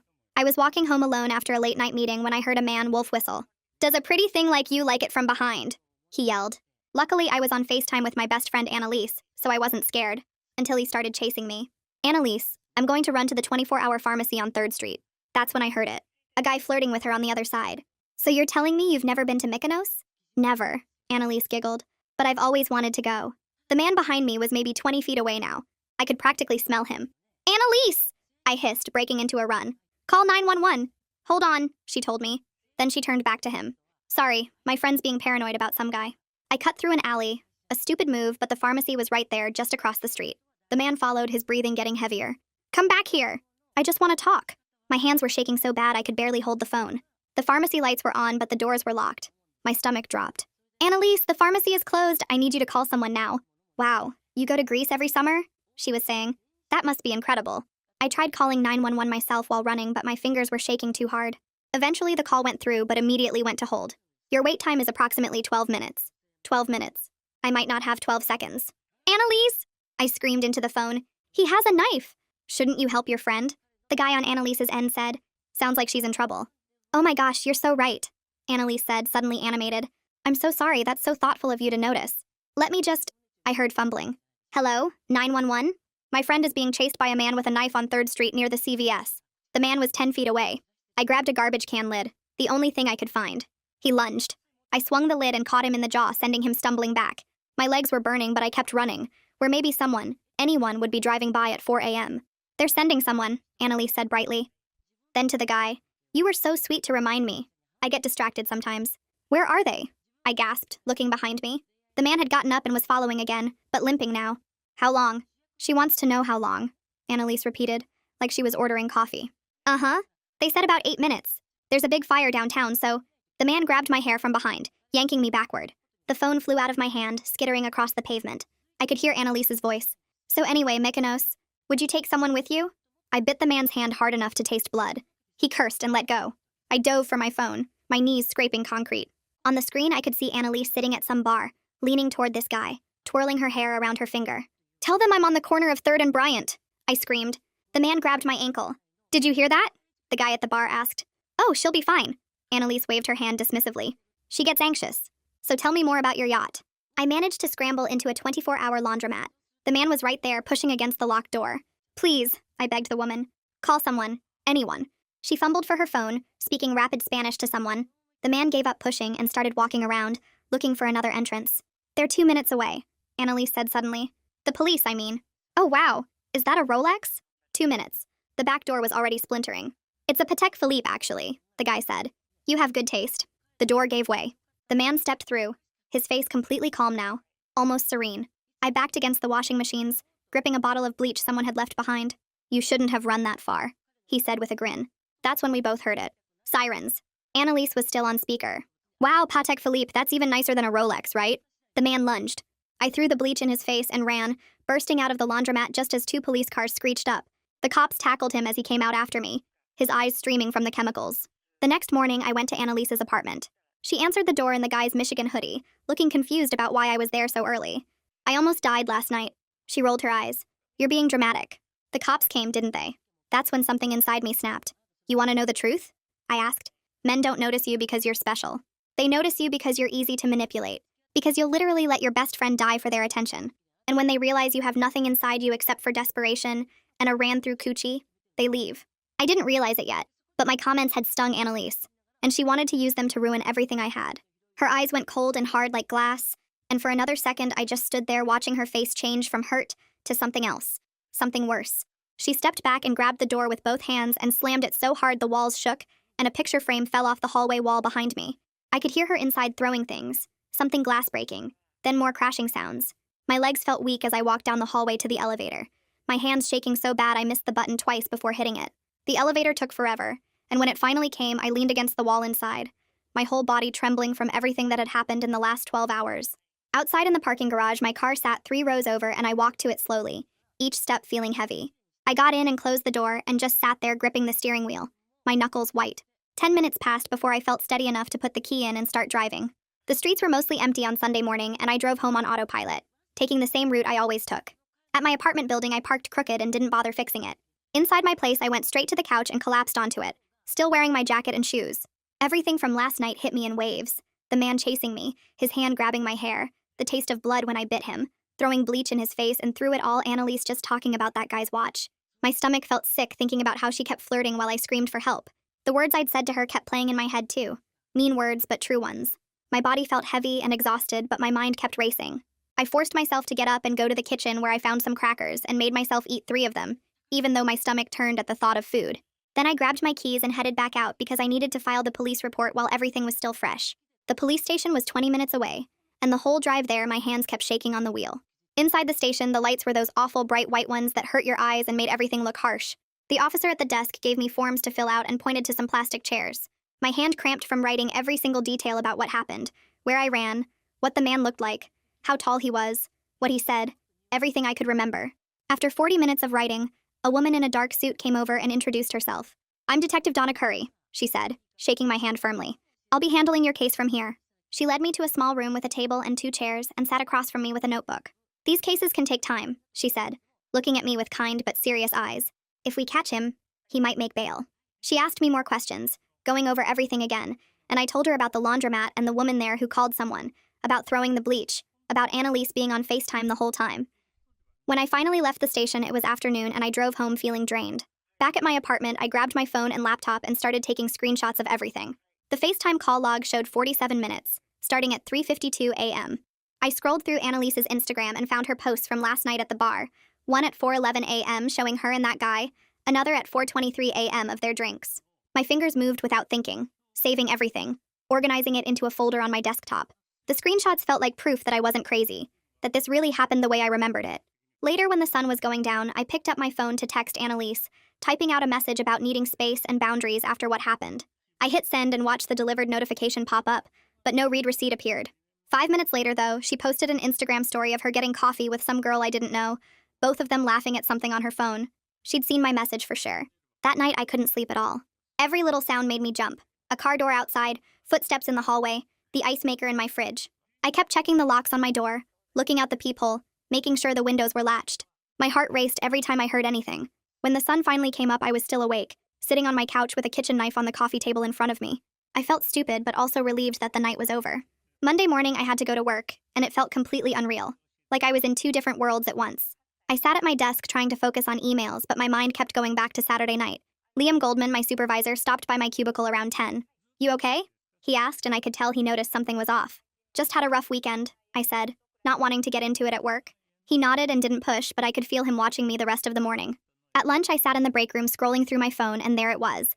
Annalise posting brunch photos with 3 other girls, all of them with mimosas, and she was still wearing that stupid Michigan hoodie from the guy at the bar.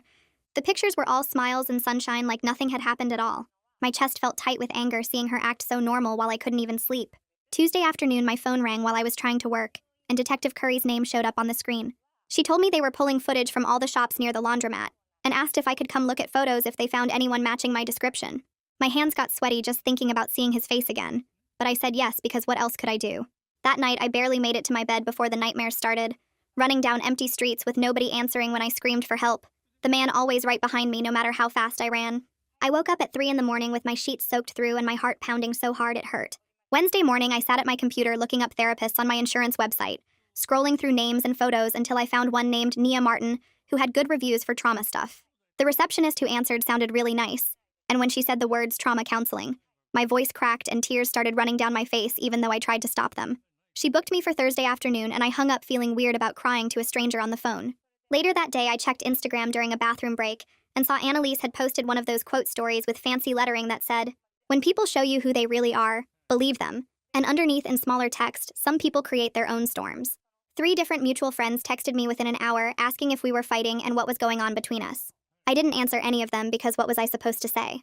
Thursday morning while I was making coffee, my phone buzzed with a DM notification from Bryson Knoll, the guy from the bar with the watch.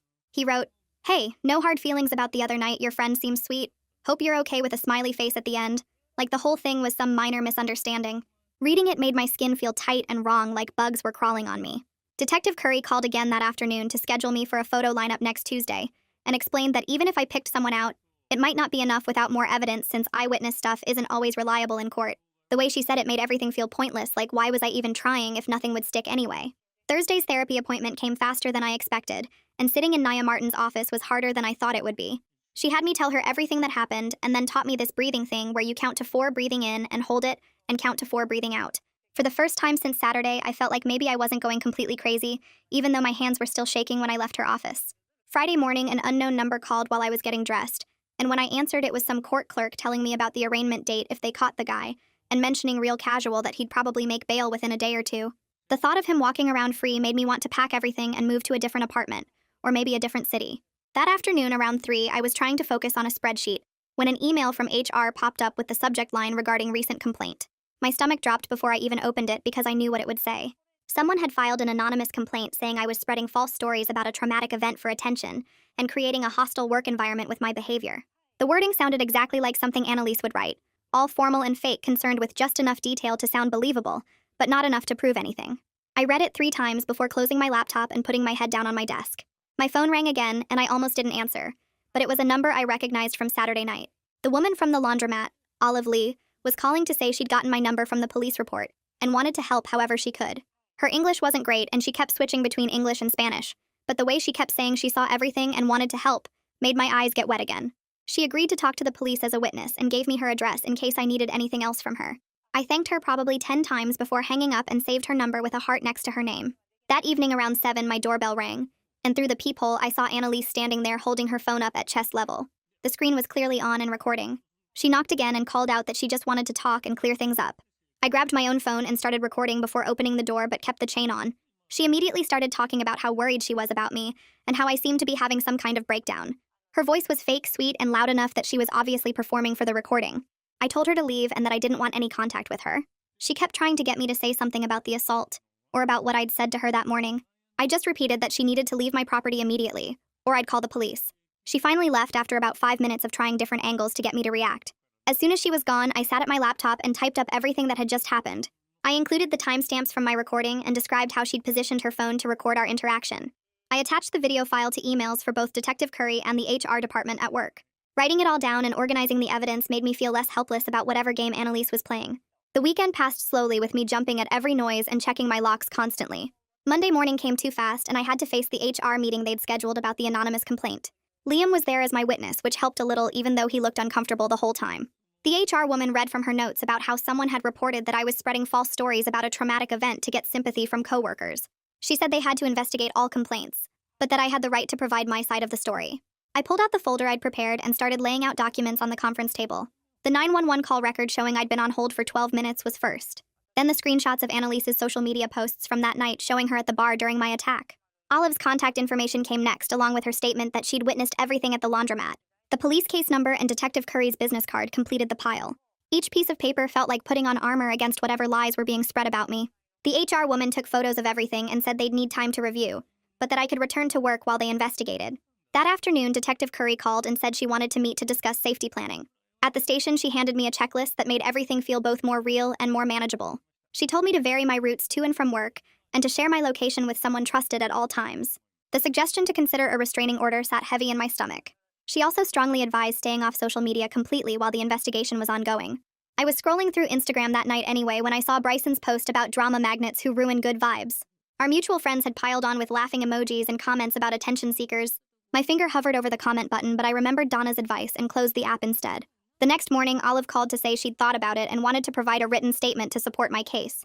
She asked if the police could provide an interpreter for her formal interview, since she worried her English might not be clear enough for legal stuff. Her determination to help despite the language barrier made my eyes water with gratitude. I gave her Detective Curry's direct number and thanked her again for being willing to get involved. Wednesday's therapy appointment with Nia helped me understand some of what was happening in my head. She explained how Annalise's gaslighting was triggering my old guilt patterns about being too dramatic or needing too much. We practiced this grounding technique where you name 5 things you can see and 4 things you can touch and 3 things you can hear.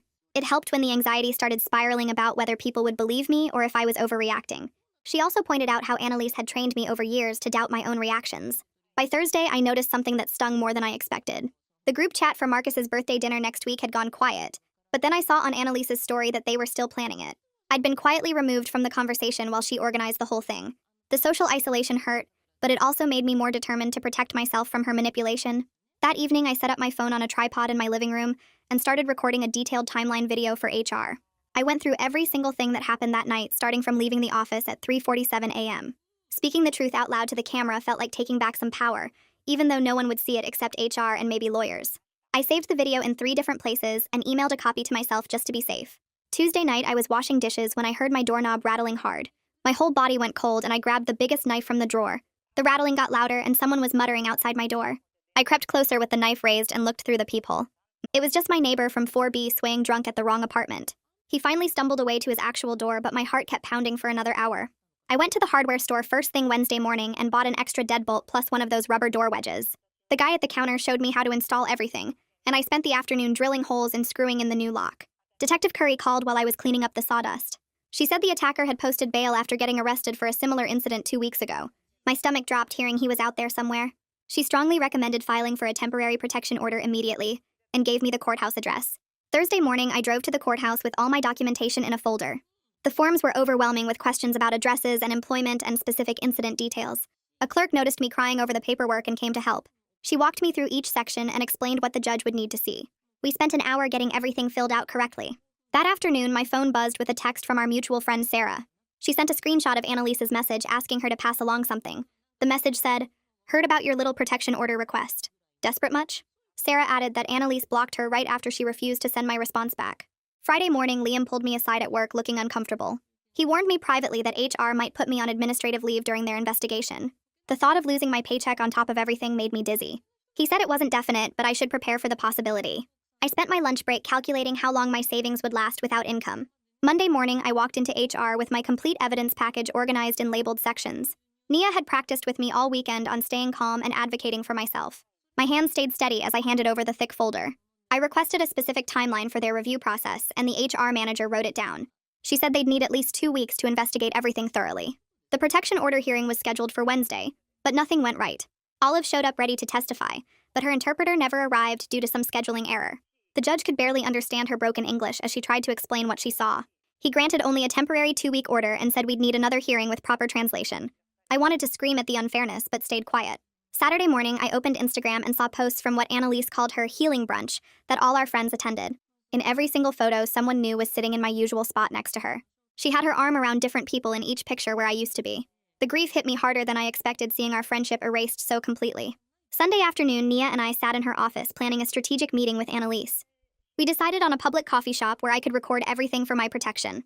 Nia had me practice staying factual and calm no matter what Annalise might say. We rehearsed different scenarios until I could respond without getting emotional. Monday at 3, I arrived at the busy coffee shop 10 minutes early and set up my phone to record. Annalise walked in wearing designer sunglasses even though we were inside. She sat down and immediately started talking loudly about my supposed mental health crisis. Other customers turned to stare as she sighed dramatically about trying to help me through my delusions. I stuck to simple facts about the assault and what happened that night. She kept interrupting to tell everyone nearby how worried she was about my paranoia. When I mentioned the FaceTime call, she laughed and said I was imagining things. She claimed she'd called 911 immediately, and I was just too traumatized to remember correctly. The whole performance lasted 20 minutes before she left in a rush of fake concern. Within an hour, she'd posted on social media about supporting friends through mental health struggles. Bryson commented with prayer hands, and others chimed in about how caring she was. The manipulation was so obvious it almost made me laugh, but I knew people were buying it. Detective Curry called Tuesday morning while I was checking my email, and her voice sounded different, almost excited. She told me traffic cameras near the laundromat caught everything on video, the whole chase and him following me into the building. The footage was clear enough to match with other cases they'd been working on. I drove to the police station that afternoon for a photo lineup, and my hands were steady this time. 6 photos laid out on the table, and I pointed to number 4 immediately. That was him. Same dead eyes from the laundromat. Detective Curry nodded and wrote something down but warned me single witness identifications get challenged in court all the time. Wednesday brought the HR decision, and they called me into a conference room with 3 managers present. They ruled Annalise's complaint unsubstantiated, but offered me part-time remote work and employee assistance counseling as a compromise. The part-time meant half my income, but I accepted because losing health insurance would destroy me financially. I signed the paperwork and walked out feeling both relieved and cheated. Thursday morning, Liam forwarded me an email from Annalise with an attached audio file from our coffee shop meeting. She'd edited it to make me sound unhinged, but forgot the metadata showed obvious tampering with timestamps and cuts. Liam had already sent it to HR as evidence of harassment on her part. I printed everything and added it to my growing folder of documentation. Detective Curry called again Friday with better news. They matched the laundromat footage to 2 other assault reports from the past year. Same guy, same pattern. The prosecutor approved new charges, and this time the judge denied bail completely. Knowing he was locked up let me sleep through the night for the first time in weeks. I noticed Saturday that Bryson had gone quiet on social media. All his prayer hands comments on Annalise's posts were deleted, and he wasn't liking her stories anymore. Even someone as shallow as him could tell something was off with her version of events. The protection order hearing got rescheduled for Monday, and this time Olive's interpreter actually showed up. She sat in the witness chair and described everything clearly. The man chasing me, the bleach I threw in self-defense, how scared I looked when I ran out. Her steady presence and calm testimony made me feel less alone in that courtroom. The judge listened to everything and reviewed the police reports carefully. He granted a full protection order for 2 years with strict no-contact terms. Having that legal document in my hands felt like armor I could finally wear. I left the courthouse and went straight to a sporting goods store. I bought a personal alarm that clips to my keychain, signed up for a monthly rideshare budget so I'd never have to walk alone at night, and enrolled in a self-defense class that started the following week. Each purchase felt like taking back a piece of control the attack had stolen from me. The self-defense instructor was this tiny woman who threw a man twice her size across the mat during the demonstration. She taught us that fighting back isn't about strength but about knowing where to strike and when to run. We practiced breaking holds and creating distance to escape. My body remembered the terror from that night, but now I was learning to channel it into action instead of freezing. The rideshare budget meant eating ramen for lunch most days, but never having to worry about getting home safe was worth every penny. I set up automatic rides for any time I'd be out past dark. The drivers probably thought I was paranoid for taking rides just 3 blocks sometimes, but I didn't care about their opinions anymore. Work felt different with the remote schedule. I missed the office energy, but not having to see certain people who'd chosen Annalise's side was a relief. Liam checked in weekly and made sure I had everything I needed to do my job from home. The employee assistance counselor turned out to be helpful too, giving me strategies for dealing with workplace stress that had nothing to do with Annalise. Nia and I worked on boundaries during our sessions, not just with Annalise, but with everyone who'd enabled her behavior. We identified patterns where I'd ignored red flags because I wanted to keep the peace.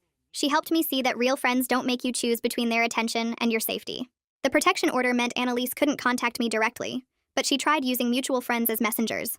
I had to block 3 people who kept trying to relay her messages about reconciliation and understanding. Each block felt like cutting away dead weight I'd been carrying for too long. Detective Curry kept me updated on the criminal case progress. With multiple victims and video evidence, the prosecutor felt confident about conviction. The trial wouldn't happen for months, but knowing it was moving forward helped me focus on rebuilding instead of just surviving. My apartment became my sanctuary with new locks, a doorbell camera, and neighbors who actually looked out for each other. The building manager, this older guy named Frank, started checking on me after hearing about the attack. He'd knock twice, wait for my response, then move on, never pushing for details but letting me know someone cared. The personal alarm stayed clipped to my keys, and I tested it weekly to make sure the battery worked. That piercing sound gave me confidence walking to my car in parking garages or getting mail after dark. Small things that used to be automatic now required planning, but at least I had tools to handle them. Nia pulled up a blank document on her laptop during our next session and helped me write an email that couldn't be twisted or misunderstood. We spent 40 minutes getting every word right, making sure it was all facts and no emotions that Annalise could use against me. The email just said I needed no contact going forward, including through third parties, and that any attempts would be documented. Nia made me read it out loud 3 times to make sure I felt comfortable with every single word. She saved multiple copies on different drives and had me email it to myself as backup before I sent it. Monday evening came and I sat at my kitchen table staring at Annalise's email address in the recipient field. My finger stayed frozen over the send button while my heart pounded so hard I could feel it in my throat. I made myself count to 3, pressed send, then immediately took a screenshot of the sent confirmation with the timestamp. Within 2 hours, a mutual friend texted saying Annalise was claiming I'd defamed her, and she was going to sue me for slander. The friend said Annalise had screenshots of evidence and was talking to lawyers about damages to her reputation. I called the free legal clinic the next morning and explained everything to a volunteer attorney who looked maybe 25. She reviewed my documentation and laughed. Actually laughed, saying there was nothing actionable in stating facts or setting boundaries. When the mutual friend texted again with more threats, the attorney helped me draft a response that shut it down immediately. Liam called me into his office later that week with a folder full of paperwork about restructuring my position. He'd gotten approval to move me to back-end projects where I could work flexible hours and wouldn't have to interact with the people who'd taken Annalise's side. The new role meant I could work from home 3 days a week and come in early or late the other 2 days to avoid the main office crowd.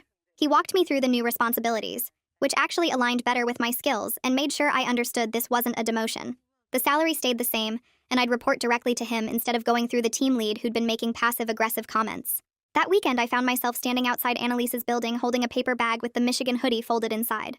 I'd washed it twice trying to get the smell of that night out of it, but it still made me feel sick to look at. The doorman recognized me and started to buzz her apartment, but I stopped him and just asked him to leave the bag at her door. Inside, I'd put a note that just said, "This belongs to you," on a plain piece of paper. No signature needed. Walking away from that building knowing I'd never have to come back felt like dropping a 50-pound weight I'd been carrying.